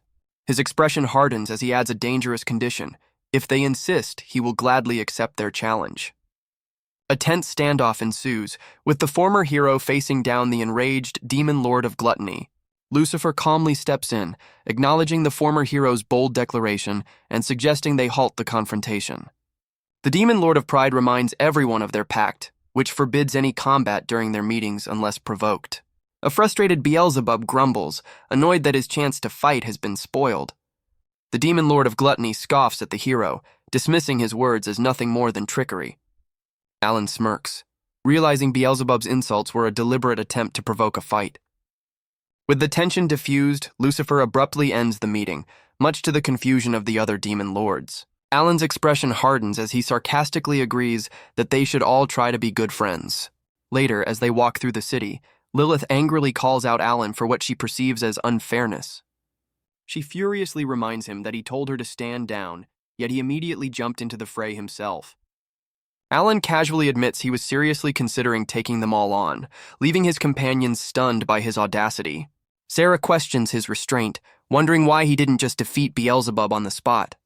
Alan explains that with the other demon lords so composed, a direct attack was far too risky. The rules of their power are revealed. If a non-demon defeats a deadly sin, their title simply passes to another demon. He admits his aggressive stance was a bluff, acknowledging he couldn't handle all 7 of them at once. His true goal was to establish his strength and protect Lilith, who is currently too weak to face them. The former hero realizes with a grim certainty that every single one of them saw right through his bluff. With this new understanding, Alan tells Lilith they must begin training immediately upon their return. Lilith begs for a break, but Alan insists they have no time to rest now that they have essentially declared war. He challenges her pride, asking if she enjoys being mocked, which ignites a fire within her. The demon lord vows with newfound determination to defeat her rivals with her own 2 hands. Lilith reveals a shocking truth. 3 of the deadly sins once served under her father's command. The former hero's eyes widen in disbelief, processing this critical piece of information. She explains that after her father's death, they abandoned the castle, branding them as traitors. With renewed fire, Lilith vows to become the great demon lord and prove her father's legacy is superior. Alan gives her an encouraging pat on the head, agreeing to support her ambitious goal. He internally admits he underestimated their foes, realizing Lilith is currently no match for the deadly sins. With a grim expression, Alan accepts the harsh reality of their situation. He concludes they are overwhelmingly outmatched, and that Lilith must grow strong enough to face them. The cloaked trio walks away, understanding that their greatest trial has only just begun. The scene shifts to a dramatic coastline, signaling the start of a new and dangerous chapter. Alan scans their surroundings, his senses on high alert for any potential threats. Lilith questions his caution, pointing out that their path appears completely deserted. The former hero suddenly grabs her head, scolding the demon lord for her lack of awareness. He warns that even if demons aren't present, monsters could still be lurking nearby. Lilith expresses her relief at escaping the meeting, believing the non-aggression pact kept them safe. But Alan reveals that the pact didn't apply to them, and Lucifer's word couldn't be trusted. He notes the unnatural calm of the deadly sins, suspecting they had a hidden advantage. Sarah agrees with Alan, advising her master to be more skeptical as the demon realm is never truly safe. The demon lord lashes out in frustration, accusing her companions of being overly harsh. Alan decides she needs a new challenge, declaring he will find her a dedicated training partner. Alan explains that training only with them will warp her combat instincts, as he can't truly go all out. The demon lord whines, begging her powerful companions to take it easy on her during their destructive sparring. She points out their training isn't a real threat, but Alan reminds her that a true battle means constantly fighting for your life. He drives the point home with a grim expression, stating that in a real fight, the winner lives and the loser perishes. The former hero insists she must become accustomed to the constant, terrifying pressure of a life-or-death struggle. As they travel, Alan reveals their current location is a neutral zone, as most demon lords establish territory around major cities. This strategy leaves vast, unclaimed lands between territories, like the desolate cliffside they're currently traversing. He recalls his lonely hero days, remembering how he used these same neutral zones to camp safely on his journeys. He internally admits his faith in Lilith's ideals keeps him around, though he cheekily notes he still hasn't been paid. The former hero reflects that his current life is an improvement over his past, leaving a confused Lilith wondering what he means. The flustered demon lord awkwardly brings up the topic of his reward, promising to pay him soon. Alan retorts that if she can't pay, she should at least get strong enough to not rely on him. He stresses the urgency, revealing she must be strong enough to face a deadly sin on her own. The former hero suddenly halts, his gaze fixed on the ominous-looking sea. Sarah senses his unease, calling out his name with a hint of concern. He turns back to his companions, his expression unreadable as he feigns ignorance. His calm demeanor shatters as he urgently orders them to move away from the shoreline. A dark, unsettling energy begins to stir beneath the waves, signaling an imminent threat. Lilith is left stunned by the sudden shift in atmosphere, questioning what is happening. Sarah's eyes widen in alarm as she realizes something is rapidly approaching from the sea. With a grim look, Alan orders his companions to get back, warning them of the approaching danger. A monstrous, multi-eyed kraken bursts from the churning sea, its immense size casting a shadow over them. Unfazed, Alan identifies the terrifying beast, confirming it is indeed a kraken. The loyal maid recognizes the creature from legend, identifying it as the Lord of the Sea Monsters. The demon lord is completely stunned, admitting she's never seen such a creature in her life. Her mind races with suspicion, immediately blaming Lucifer for setting this monstrous trap. She realizes such a creature requires immense magical energy, questioning who could possibly be fueling it. The former hero disagrees, suggesting the beast is a stray that was drawn to a natural source of magical energy. The demon lord recoils in shock, realizing with horror that she is the magical bait the beast is after. The colossal beast unleashes a devastating attack, its tentacles smashing into the ground with explosive force. Sarah expresses her gratitude to Alan for his timely intervention. Leaping through the air with his companions, Alan notes the surprising force behind the kraken's attack. The demon lord complains loudly, frustrated by her current undignified situation. A massive tentacle smashes the ground where they stood moments before, demonstrating the beast's raw power. Alan reveals a hero's secret. He stores his holy sword inside his body, limiting its full potential. With incredible agility, he effortlessly evades the kraken's relentless barrage of attacks. He smirks at the complaining demon lord, cheekily offering to leave her behind if she can't endure it. The high-speed evasions leave Lilith completely dizzy and disoriented. The former hero casually sidesteps another devastating blow, narrowly avoiding the impact. After landing, Alan checks on a dazed Lilith, who seems completely out of it from the ordeal. A frustrated Lilith yells at Alan as he effortlessly carries her through the chaotic battle. The former hero reveals this was his plan all along, seeing the beast as the perfect impromptu training partner. Sarah offers a cold but practical suggestion, noting it would be more efficient to just throw Lilith into the fight. Now on the ground, Lilith complains about getting wet while Alan observes Sarah's strict approach to her training. Facing the colossal beast, the Demon Lord vows to make her displeasure known to Alan later. The kraken unleashes a furious barrage of tentacles, filling the air with a flurry of motion. With newfound resolve, Lilith summons her powerful demon sword of demise ready to fight back. She finds herself surrounded by the beast's relentless assault, forced to defend against a storm of attacks. The Demon Lord defiantly declares that such a simple-minded assault will no longer be enough to defeat her. With a burst of speed, Lilith lunges forward, ready to unleash her counterattack against the sea monster. She unleashes a powerful slash, effortlessly severing several of the kraken's massive tentacles. But her victory is short-lived as the beast retaliates, releasing a cloud of dark ink. Suddenly, she's yanked backward, caught completely off guard by an unseen force. Alan swoops in at the last second, pulling her out of the rapidly expanding cloud.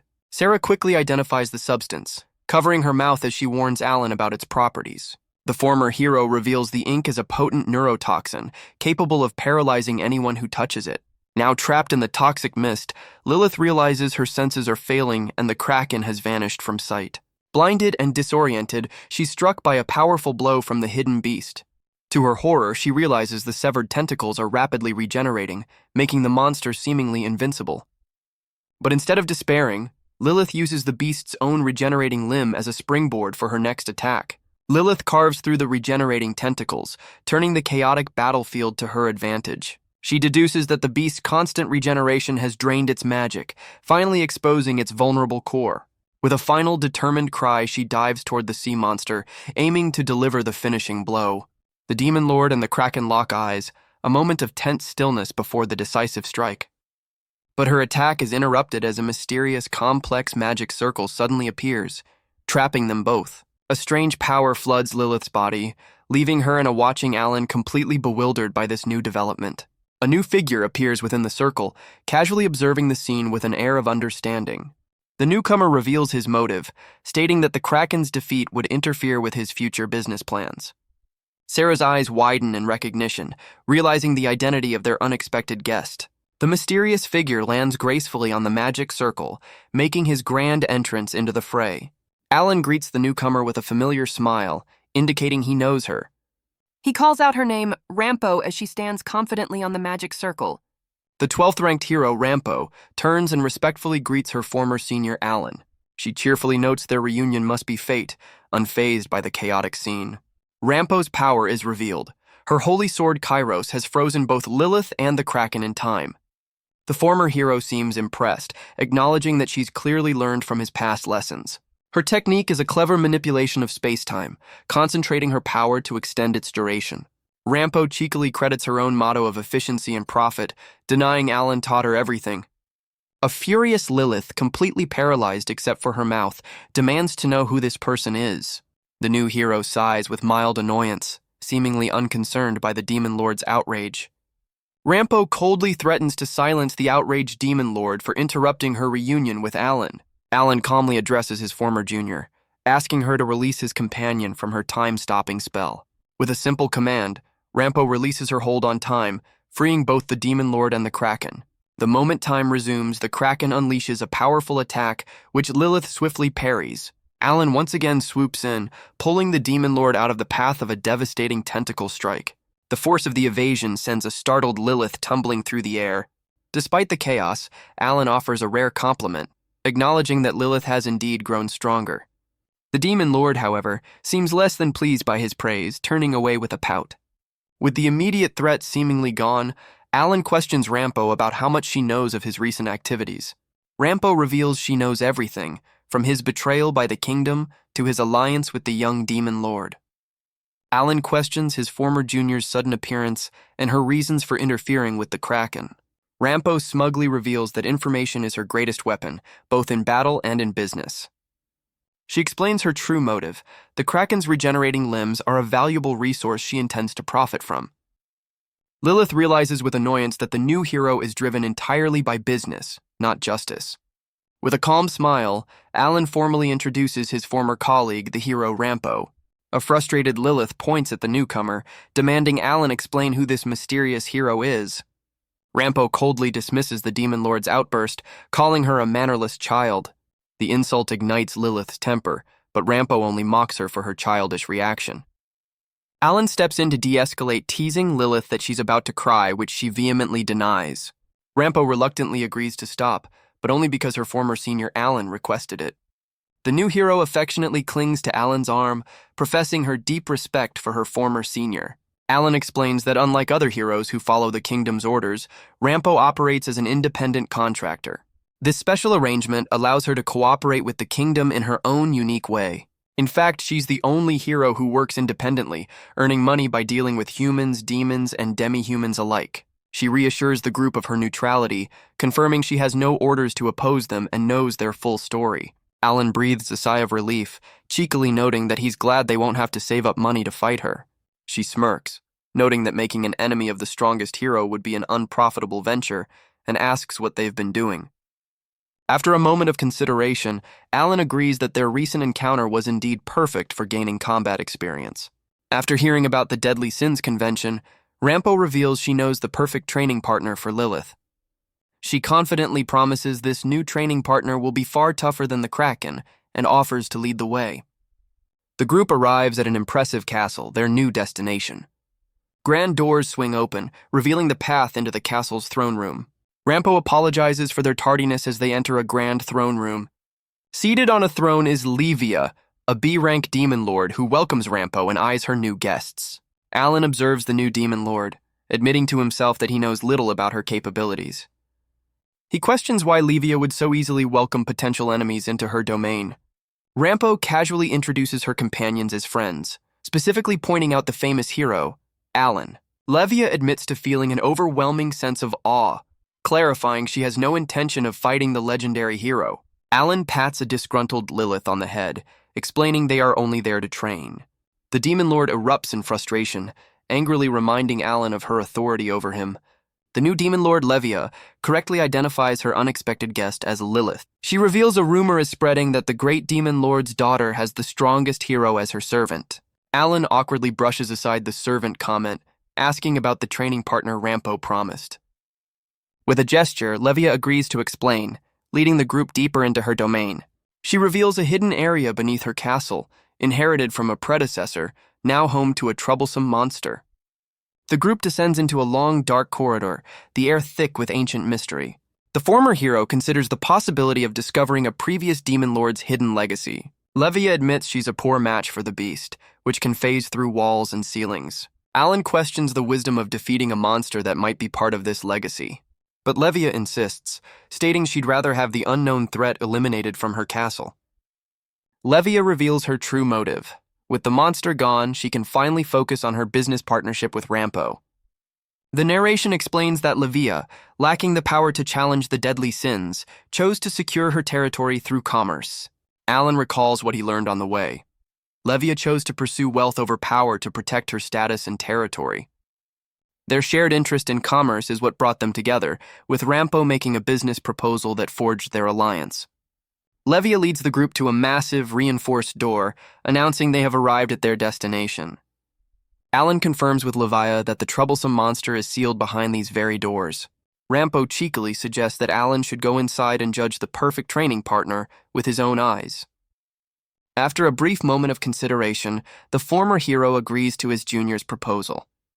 Rampo expresses her complete confidence, noting that since her senior is the strongest, there's nothing to worry about. Alan instructs his companions to wait outside, deciding to face the unknown threat alone. Rampo suggests a precaution, just in case things go south. Lieba offers to accompany Rampo, sensing she might need some backup. Rampo wishes Alan good luck as he prepares to enter the sealed chamber. The group watches as Alan steps through the massive doors, ready to face the unknown. Lilith and Sarah wait outside, anticipating what Alan will find within. Alan's eyes widen as he registers something unexpected inside the chamber. He turns back to the door, seemingly surprised by the situation. A mysterious figure emerges from the shadows, revealing a sinister grin. The figure addresses Alan, implying a pre-existing connection. Alan expresses disbelief, questioning the figure's presence in this place. With a snap of her fingers, Lieba activates a complex magic circle sealing the chamber. The room instantly begins to flood, trapping the former hero in a surge of churning water. Alan quickly assesses the situation, realizing the seawater is infused with Lieba's own magical energy. The Demon Lord reveals her strategy. The room is designed to amplify her power and restrict her opponents. Unimpressed, Alan correctly assumes that she isn't the only one aware of this elaborate trap. Lieba explains that for those lacking raw power, cunning and strategy are their greatest weapons. The former hero's eyes widen as he connects the dots, realizing his own junior Rampo designed this very room.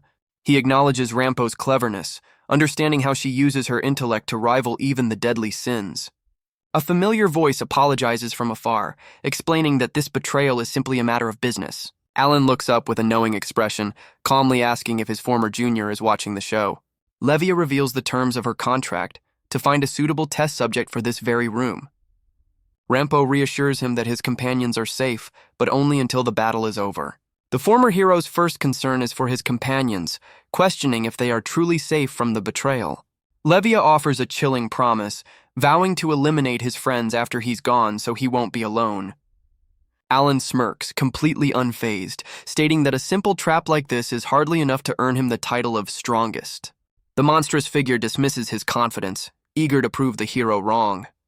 His confidence is shattered as a monstrous, shadowy creature phases directly through the wall behind him. The former hero is caught off guard, suspended in the churning water as the beast emerges. The true monster is revealed. A colossal, armored shark-like beast, the perfect predator for this aquatic trap. The beast roars, ready to unleash its full power upon the trapped hero. Alan realizes the monster was Lieba herself, explaining why his lie-detecting blessing never activated. He considers his next move, certain that his former junior Rampo has accounted for any simple escape plan. The aquatic beast unleashes a powerful torrent of water, forcing the former hero to brace for impact. The blast sends Alan flying, but Lieba's confident expression suggests this is all part of the trap. The shark-like creature boasts, confident that in this watery domain, it is the absolute strongest. Looking completely unimpressed, Alan mockingly questions the monster's bold declaration. Grasping his sword, he reveals he's fully mapped the area and can now fight without holding back. The former hero prepares to prove that overwhelming power can shatter even the most intricate strategy. With a look of intense focus, Alan calls upon the true name of his ultimate technique. He unleashes a devastating wave of energy, determined to obliterate the trap and his opponents in a single move. A colossal explosion tears through the castle walls, shattering Lieba's perfect trap from the inside. Alan stands calmly amidst the ensuing downpour, a storm of his own creation. A defeated Lieba lies in the rubble, completely bewildered by how her plan failed so spectacularly. His holy sword's true ability is revealed.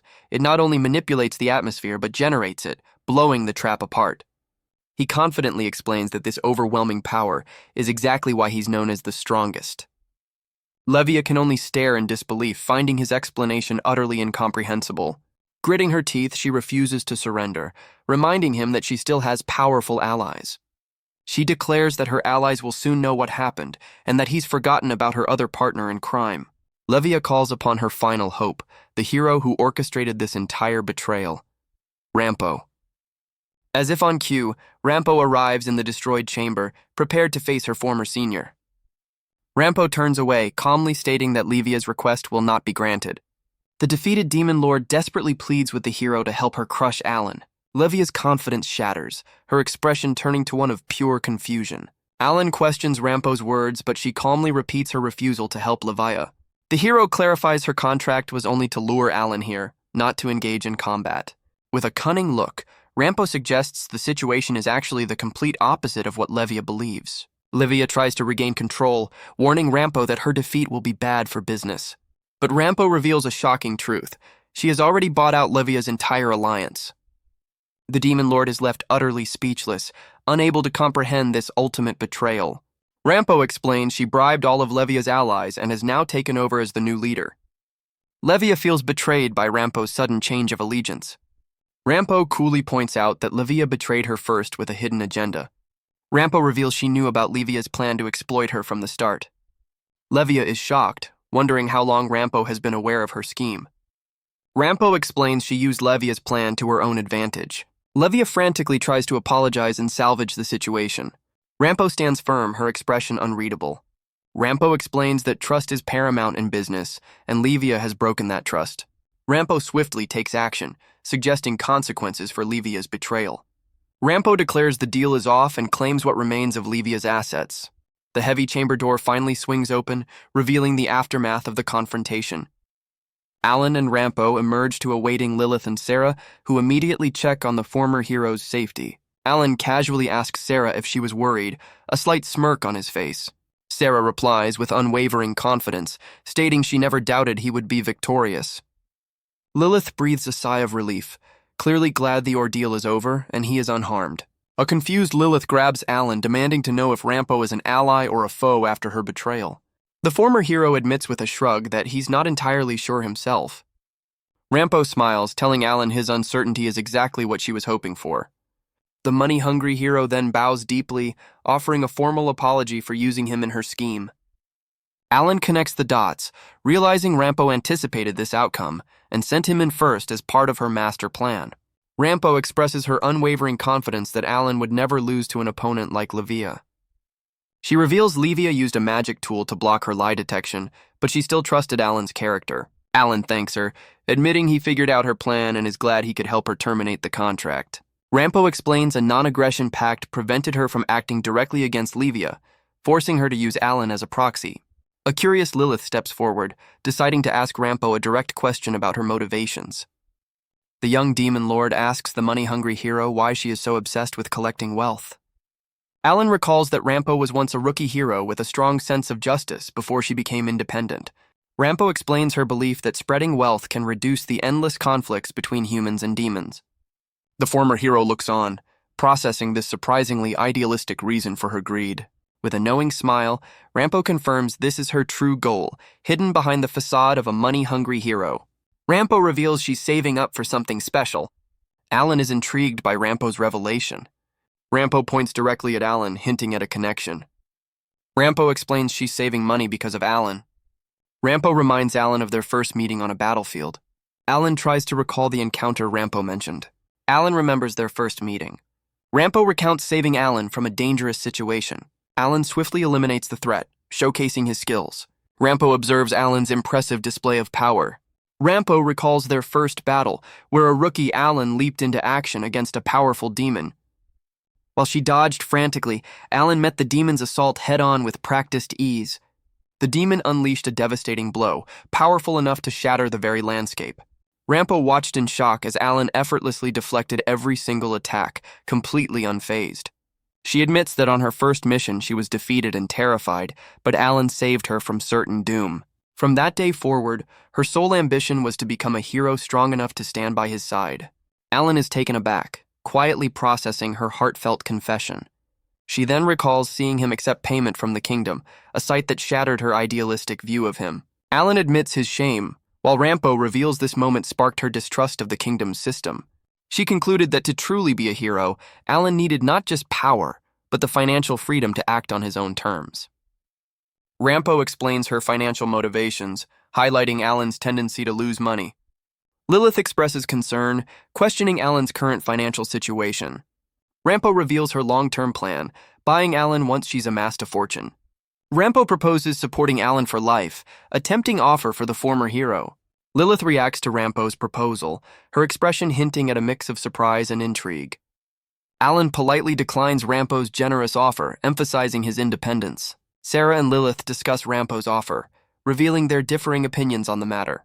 Lilith firmly rejects Rampo's offer, asserting her position as Alan's superior. A third party questions Lilith's financial stability and Alan's employment. Alan reflects on his current financial situation, acknowledging his lack of funds. Rampo doubles down, vowing to earn enough money to buy Alan out this time.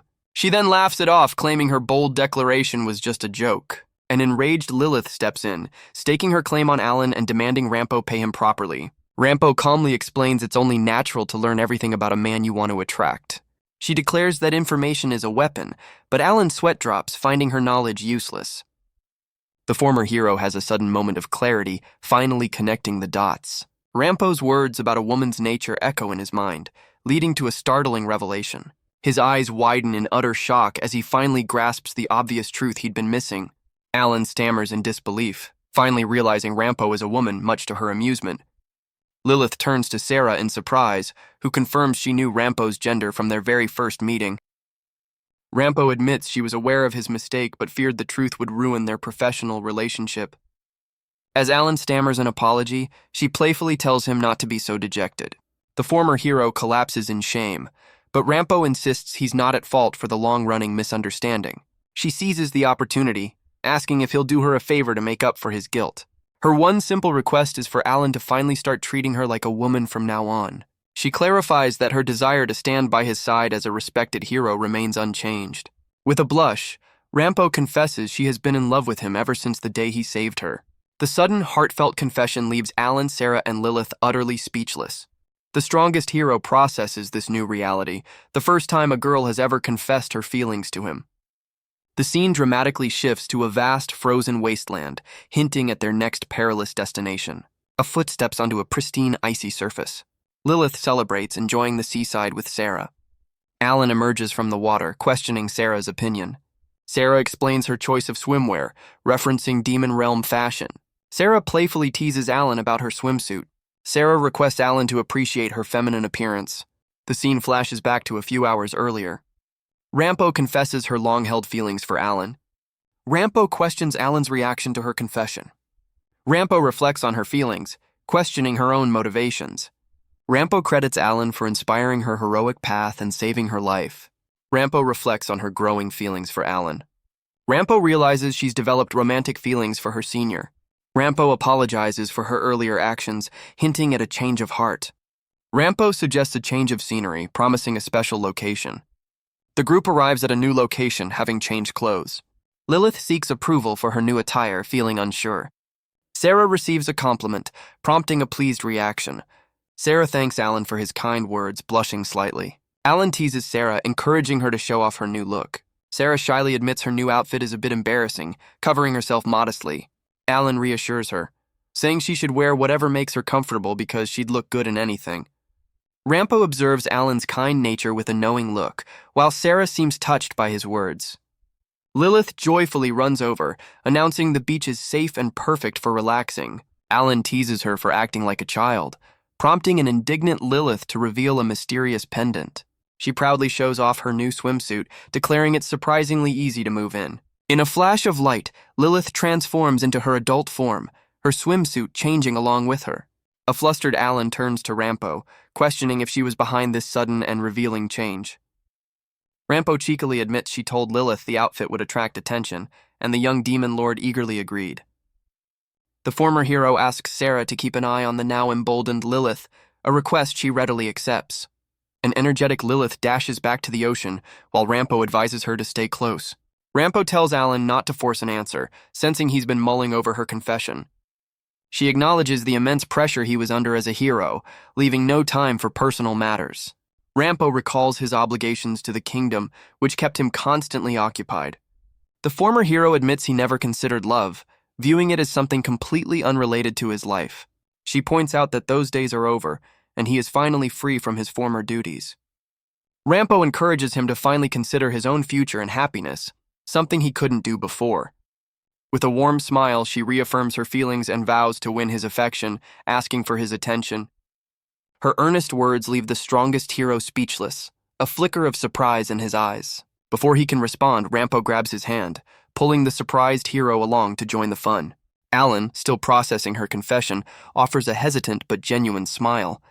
Rampo wisely points out that even the strongest hero deserves a day off. The group enjoys a rare moment of peace, splashing playfully in the ocean. The former hero watches Lilith's carefree joy, a hint of amusement on his face.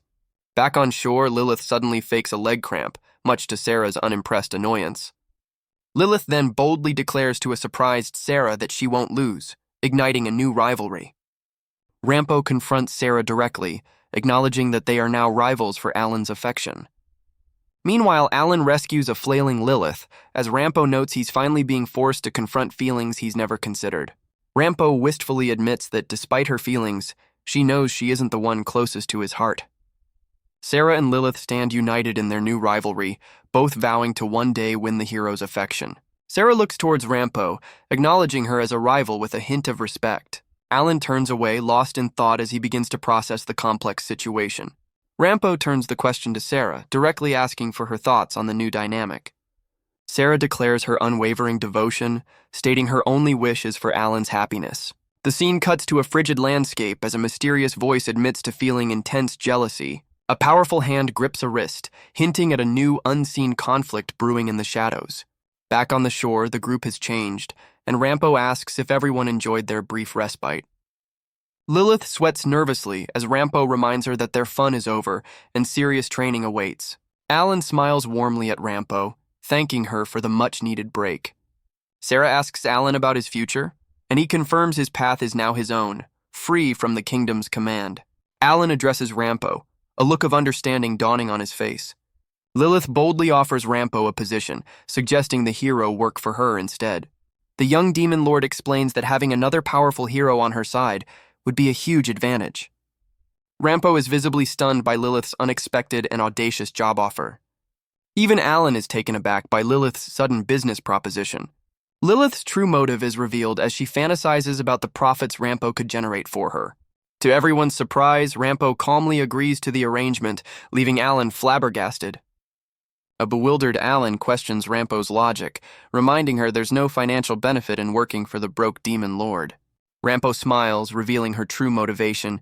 The deal gives her a perfect excuse to see Alan more often. She clarifies the terms of their new alliance, stating she'll operate independently, much to Lilith's reluctant acceptance. Alan is left utterly speechless by the sudden development. Seizing the moment, Sarah formally requests to join their new group. After a moment of thought, Alan agrees, much to Lilith's overjoyed delight. Rampo winks at her former senior, making it clear she's looking forward to their future together. Sometime later, the group takes a break for lunch in a desolate landscape. Their training resumes with Alan announcing another intense session after a short 10-minute break. A weary but determined Lilith agrees, pushing through her exhaustion. The moment the break starts, the young demon lord collapses onto the ground, completely spent. Alan watches her with a knowing smile, deciding to let her rest for now.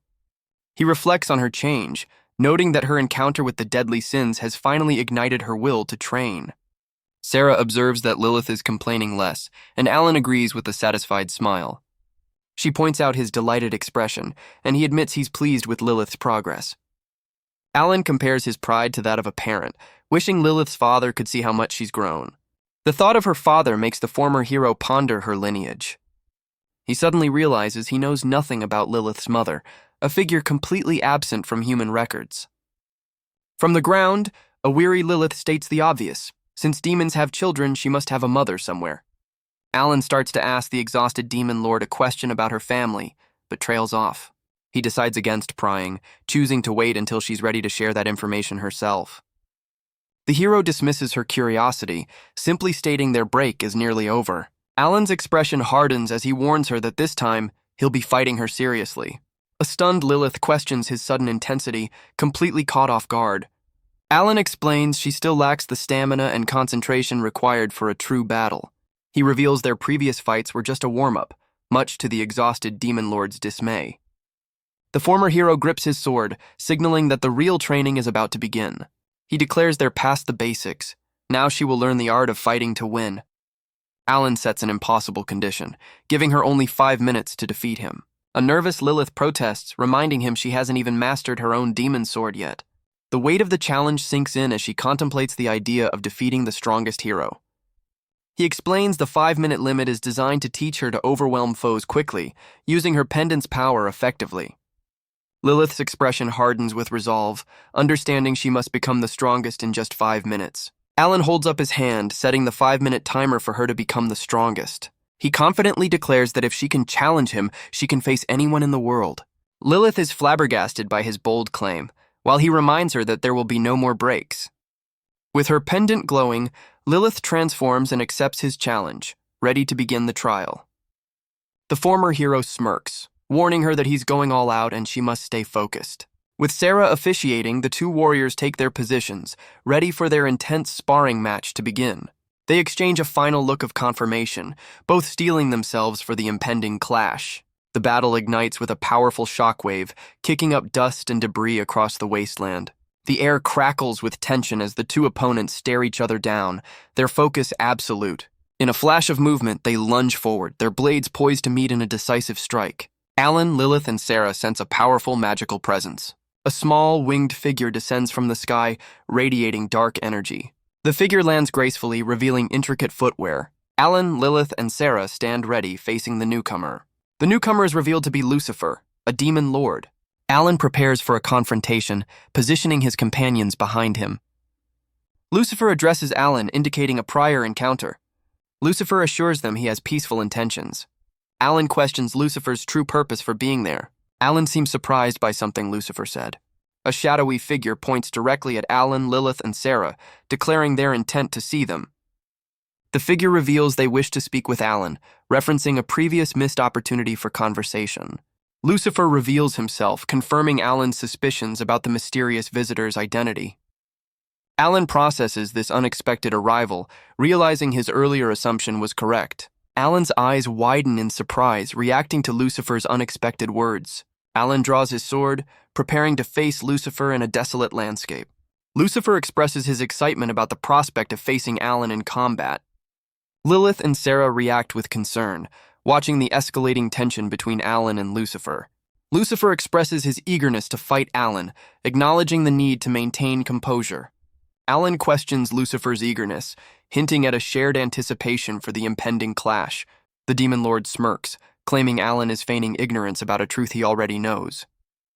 He insists the hero's body is also itching for a real fight, a claim that catches Alan off guard. Lucifer explains that as the strongest, they both share an innate drive to maintain their power and crush any threats. The Demon Lord concludes their shared status is the very reason they are destined to clash. Alan's expression shifts from contemplation to a sudden wide grin of amusement. With a sharp gaze, the hero completely refutes Lucifer's theory about his motivations. A memory surfaces of his past, reaffirming his core belief. He fought to protect the weak, nothing more. He angrily rejects any comparison, stating that a hero's duty to protect others is what separates them. Unfazed, Lucifer calmly suggests they settle their philosophical differences through combat. The unexpected challenge leaves Alan momentarily confused, questioning what the Demon Lord means. Lucifer proposes a simple test, offering to attack with just one powerful blow. He points menacingly, warning Alan that failure to defend himself will be fatal. In a blur of motion, the two strongest beings clash with blinding speed. The former hero is visibly shaken, the sheer force of the impact catching him by surprise. His clenched fist reveals he chose to block the attack head-on, shocking his companions. The ground behind them explodes, showcasing the devastating power Alan just absorbed. A massive crater is left in the wake of Lucifer's casual demonstration of strength. The Demon Lord smirks, impressed that the former hero managed to withstand his assault. Lucifer calmly compliments Alan's defense, acknowledging his formidable power. Alan covers his face in frustration as his companions cry out his name in worry. Alan brushes off his injuries, claiming they're minor. Lucifer turns to leave, a sly smile on his face.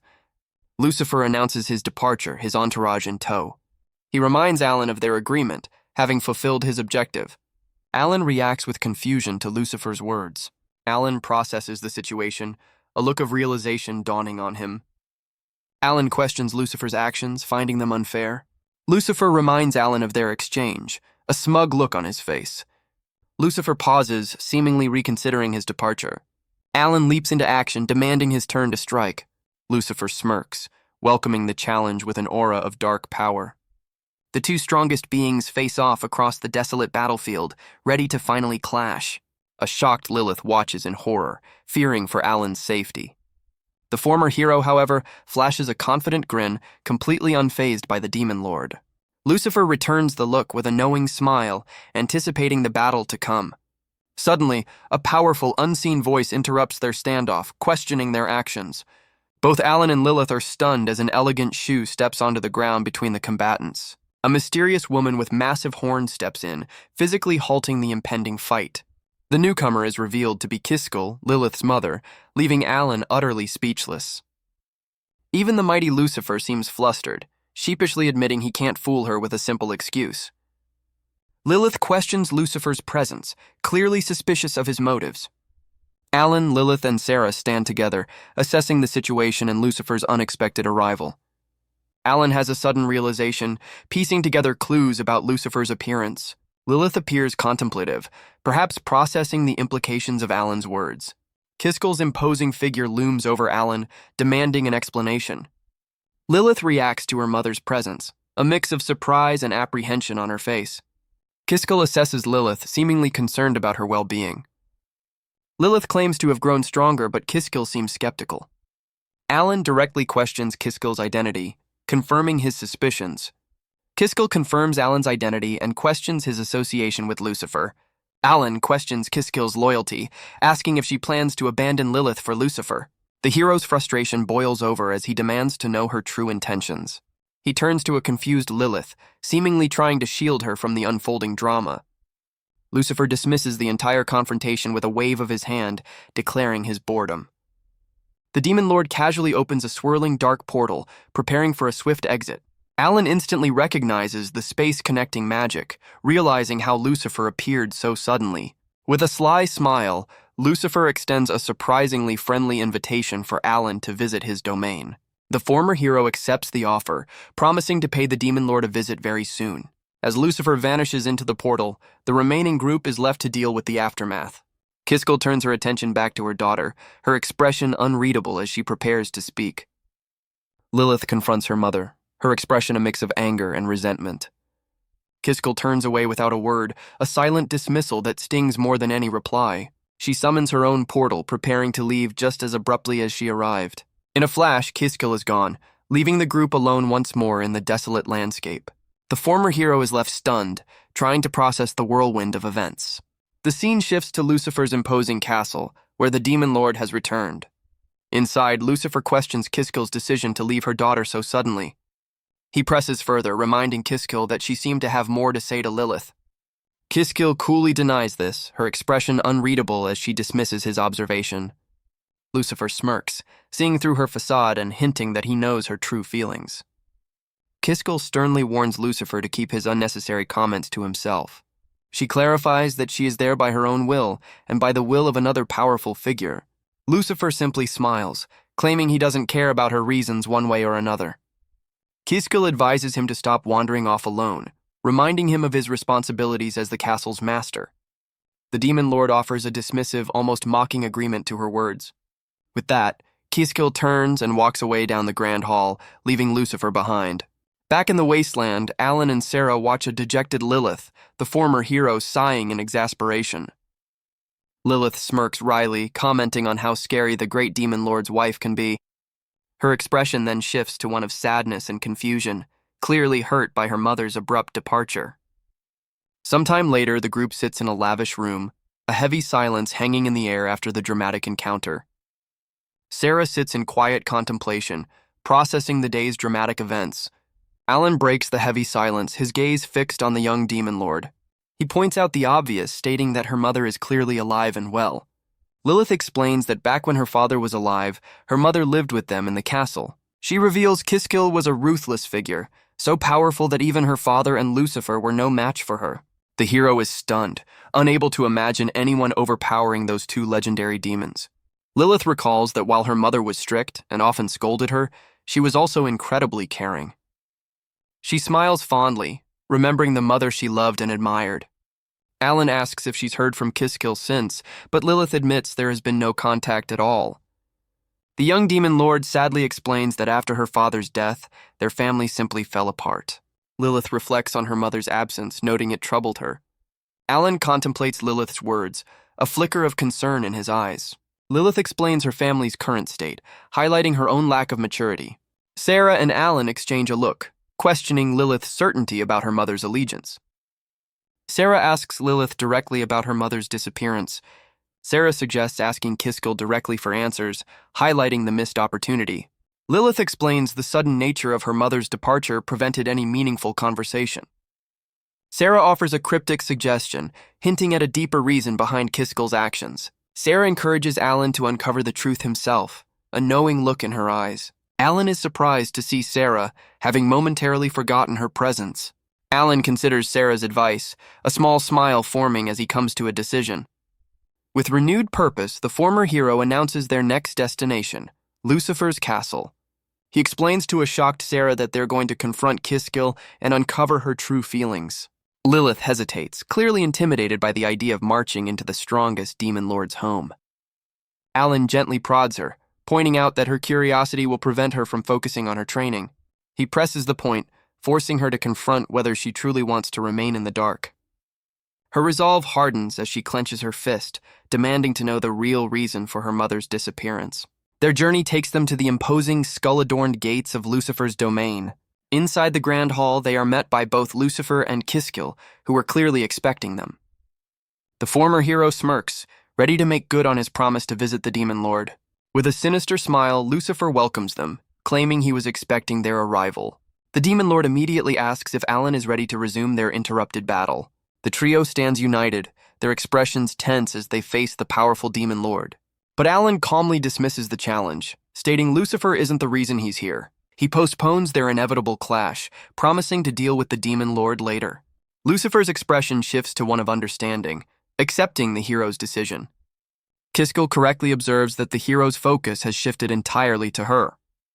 She directly asks the former hero what he wants from her. The hero smirks, clarifying that his request isn't for his own benefit. He then presents a determined Lilith, revealing she is the one who needs to speak with her mother. Lilith struggles to voice her questions, her expression a mix of confusion and hurt.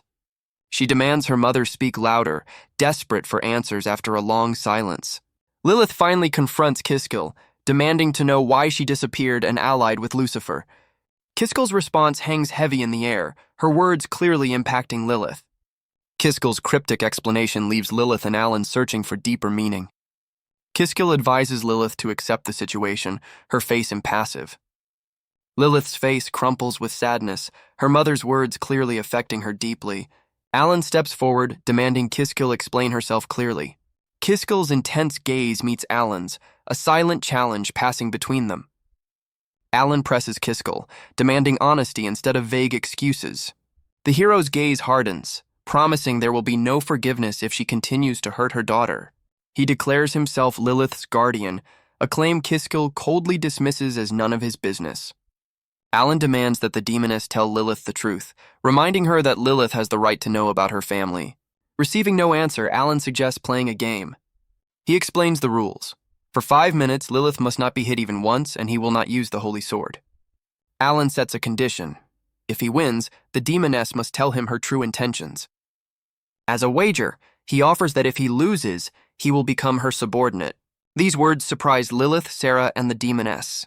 Lucifer orders the demoness Kiskil to accept Alan's proposal and obey the command.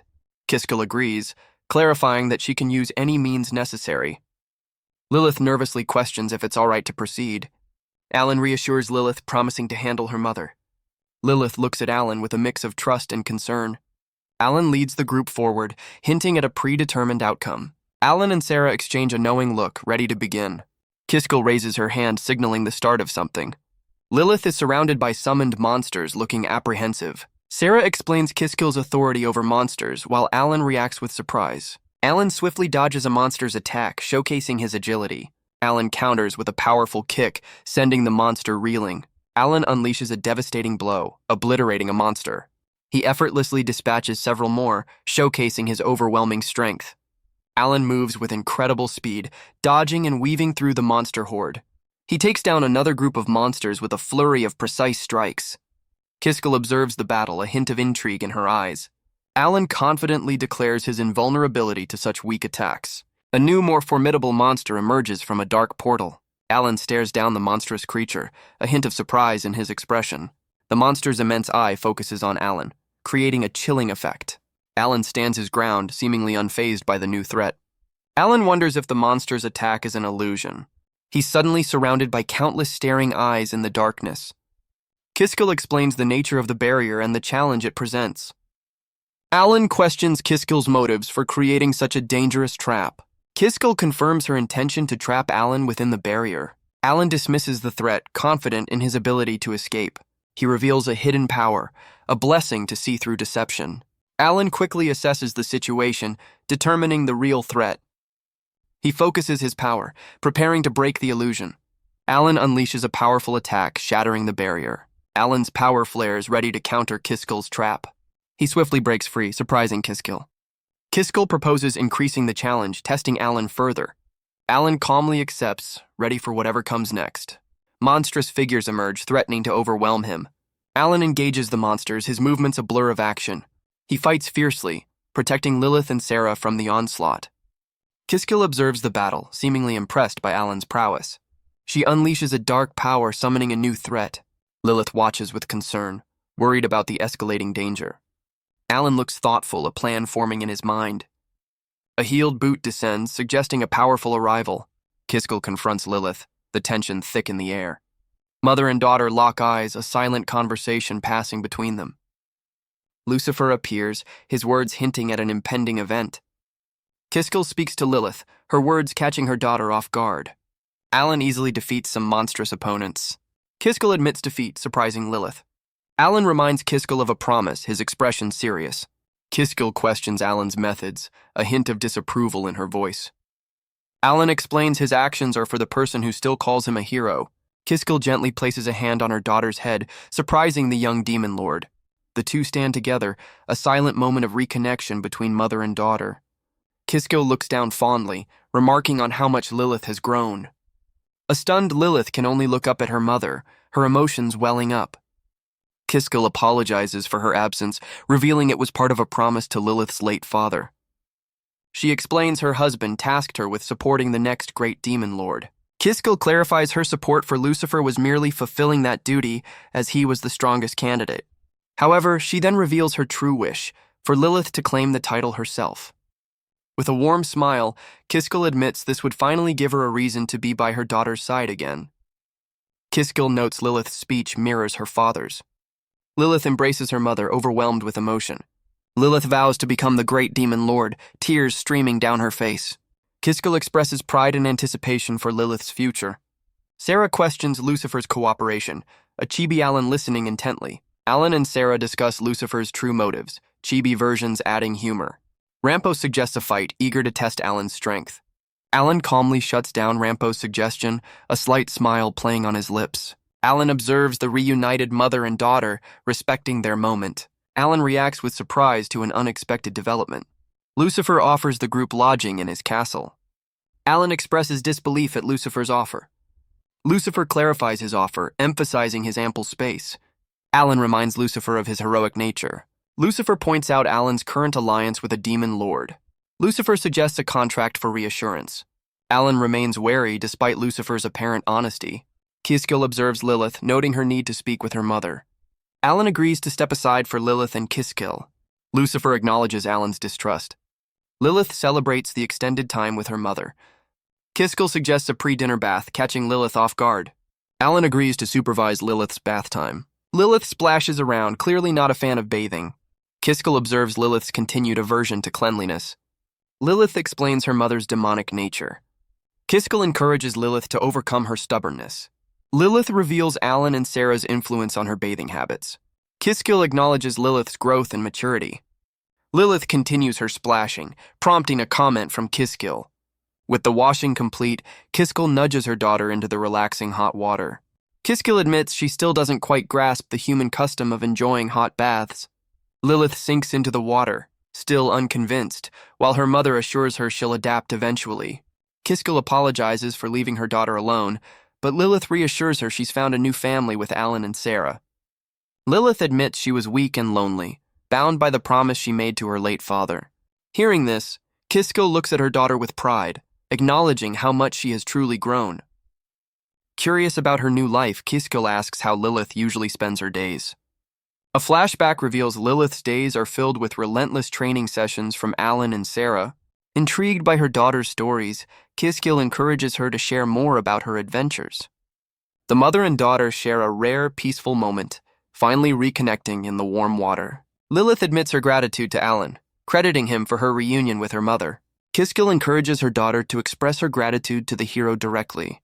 The young demon lord quickly pivots, complaining about Alan's aggressive methods, particularly his insistence on bathing. A humorous flashback depicts Alan's forceful attempts to get a reluctant Lilith clean. Kiskill's expression darkens as she asks a very pointed question about their bathing arrangements. Her mind made up, Kiskill decides she needs to have a serious conversation with the hero. Lilith smirks deviously, clearly enjoying the trouble she has just stirred up for Alan. Meanwhile, back in the castle hall, Sarah asks an oblivious Alan for his next command. Kiskill, with Lilith in tow, approaches the hero, announcing she has something important to discuss. A smug Lilith peeks from behind her mother, confirming she's the one who tattled about the bath time struggles. Alan looks confused, wondering what Kiskill wants to discuss. Kiskill's imposing presence makes Alan a little nervous. Kiskill seems hesitant, struggling to find the right words. Kiskill formally requests Alan to continue guiding her daughter. Lilith is shocked by her mother's unexpected request. Lilith complains to her mother about Alan's strict bathing rules. Kiskill and Lilith discuss Alan's involvement in Lilith's bath time. Kiskill questions Alan's intentions, possibly misinterpreting the situation. Lilith expresses concern about potential impropriety from Alan. Kiskill reminds Lilith of her status and potential consequences. Lilith accuses her mother of betrayal in a grand hall. The group stands before Lucifer, the setting tense. Kiskill advises Lilith on proper care and rest.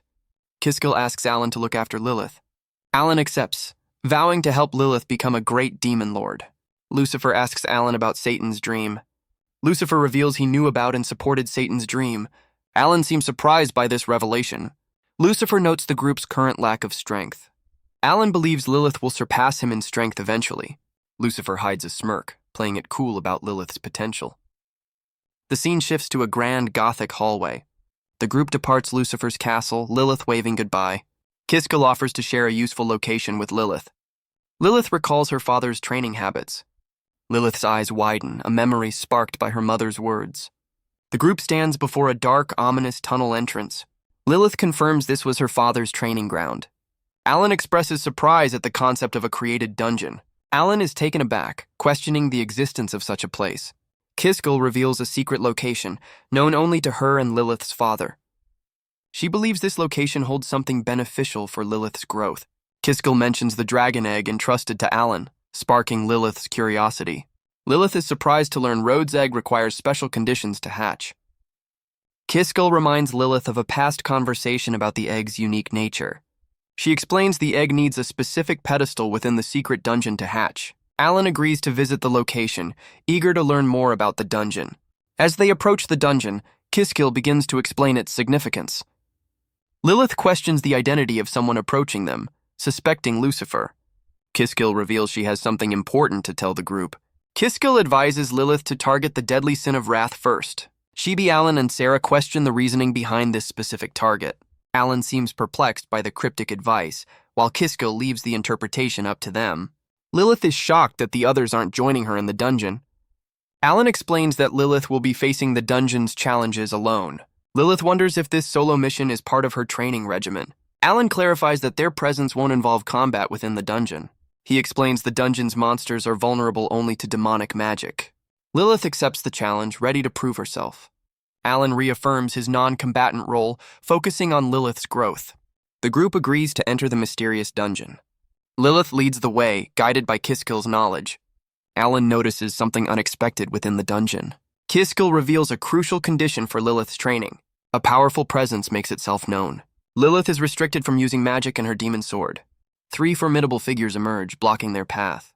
Alan explains these are unique enemies found only in this dungeon. Lilith expresses surprise at the appearance of these monsters. Lilith understands the challenge and prepares to fight barehanded.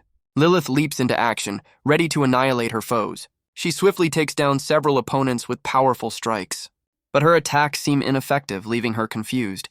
Alan advises her to infuse her attacks with magic. Lilith focuses her power, preparing a magic-enhanced punch. Her empowered strike sends opponents flying. Alan observes the fight, noticing something important. He explains the enemies have different magical properties. Lilith realizes the approaching enemies are different. She prepares to face them, dodging their initial attack. Lilith's eyes flash with understanding as she pinpoints the correct target among the magical constructs. She gracefully evades one foe while another crackles with a different type of energy, confirming their unique properties. Her magic-infused fist connects with the enemy, causing its armored head to shatter on impact. The monster completely shatters into pieces, unable to withstand her demonic power.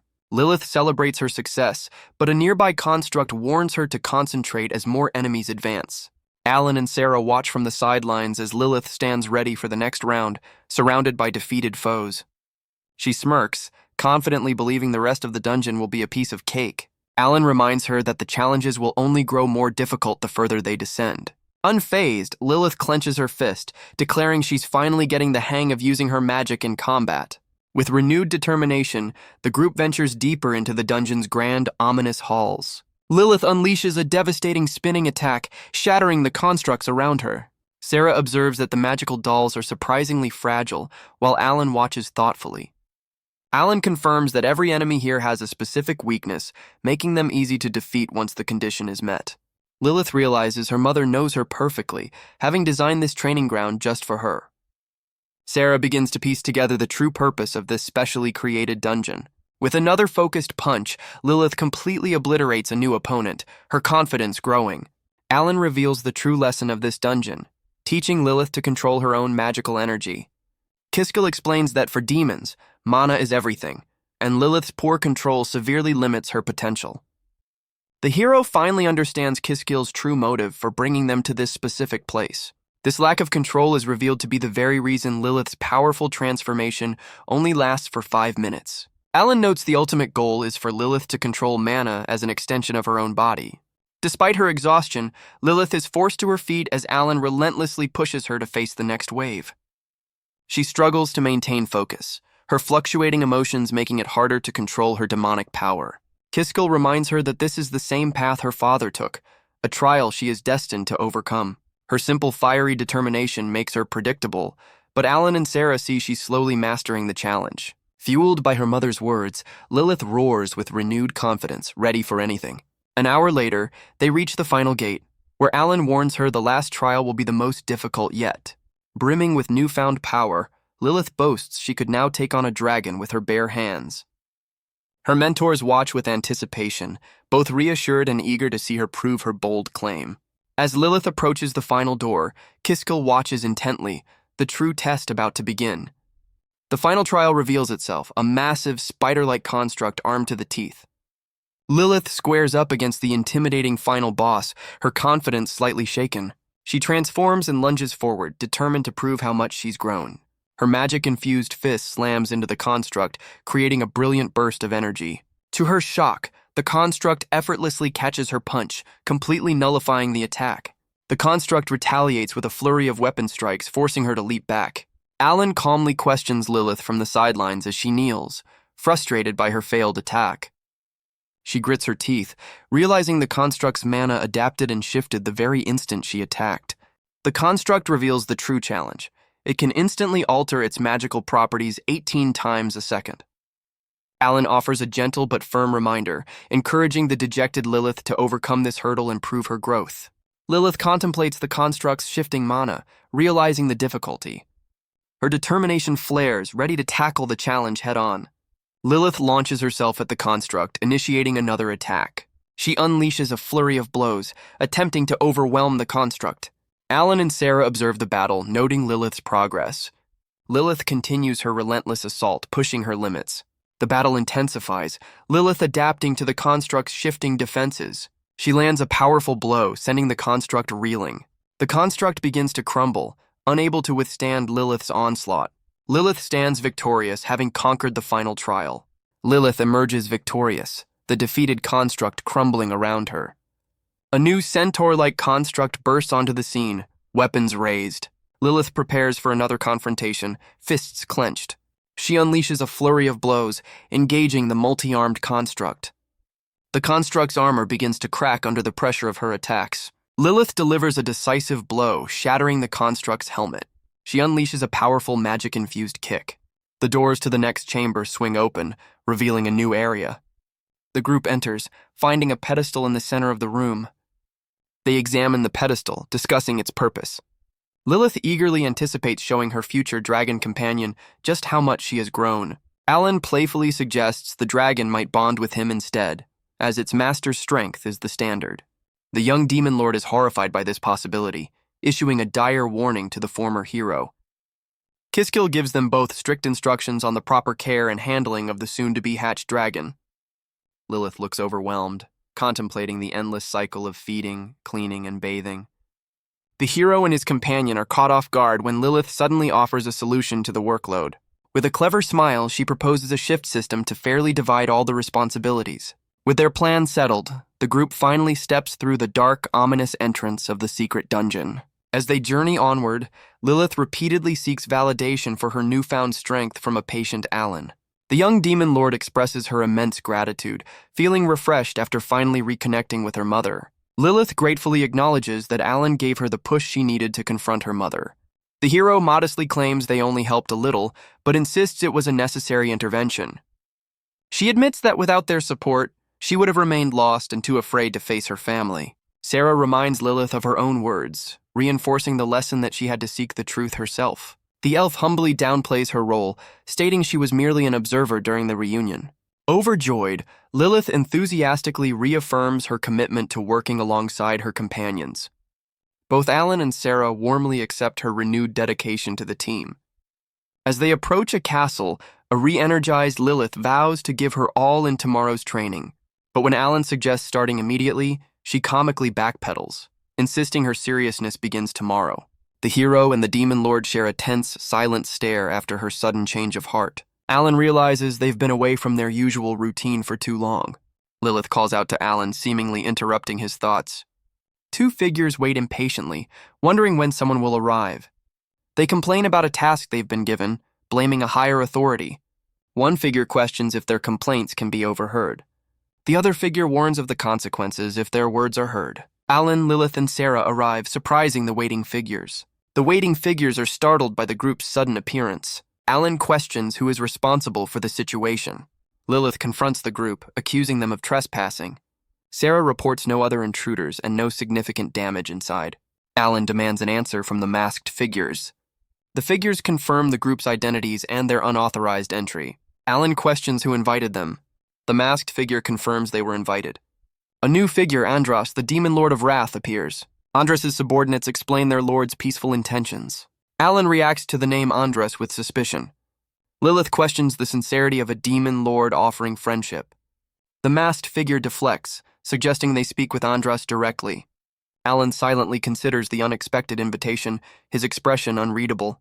He agrees to the meeting, instructing the masked figures to lead them to their lord's castle.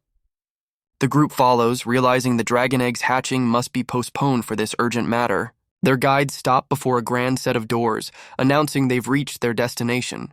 Inside, the impeccably dressed demon lord of wrath, Andros, formally welcomes each of them by name.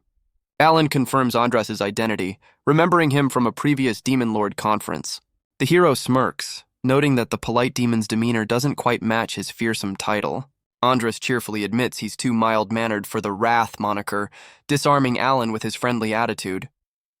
Lilith cuts through the pleasantries, demanding to know the real reason for this sudden meeting. Lilith states that she intends to support the demon lord's ideals. Andros adjusts his glasses, questioning if his direct words were too difficult for Lilith to grasp. The young demon lord's eye narrows, demanding he repeat his shocking statement.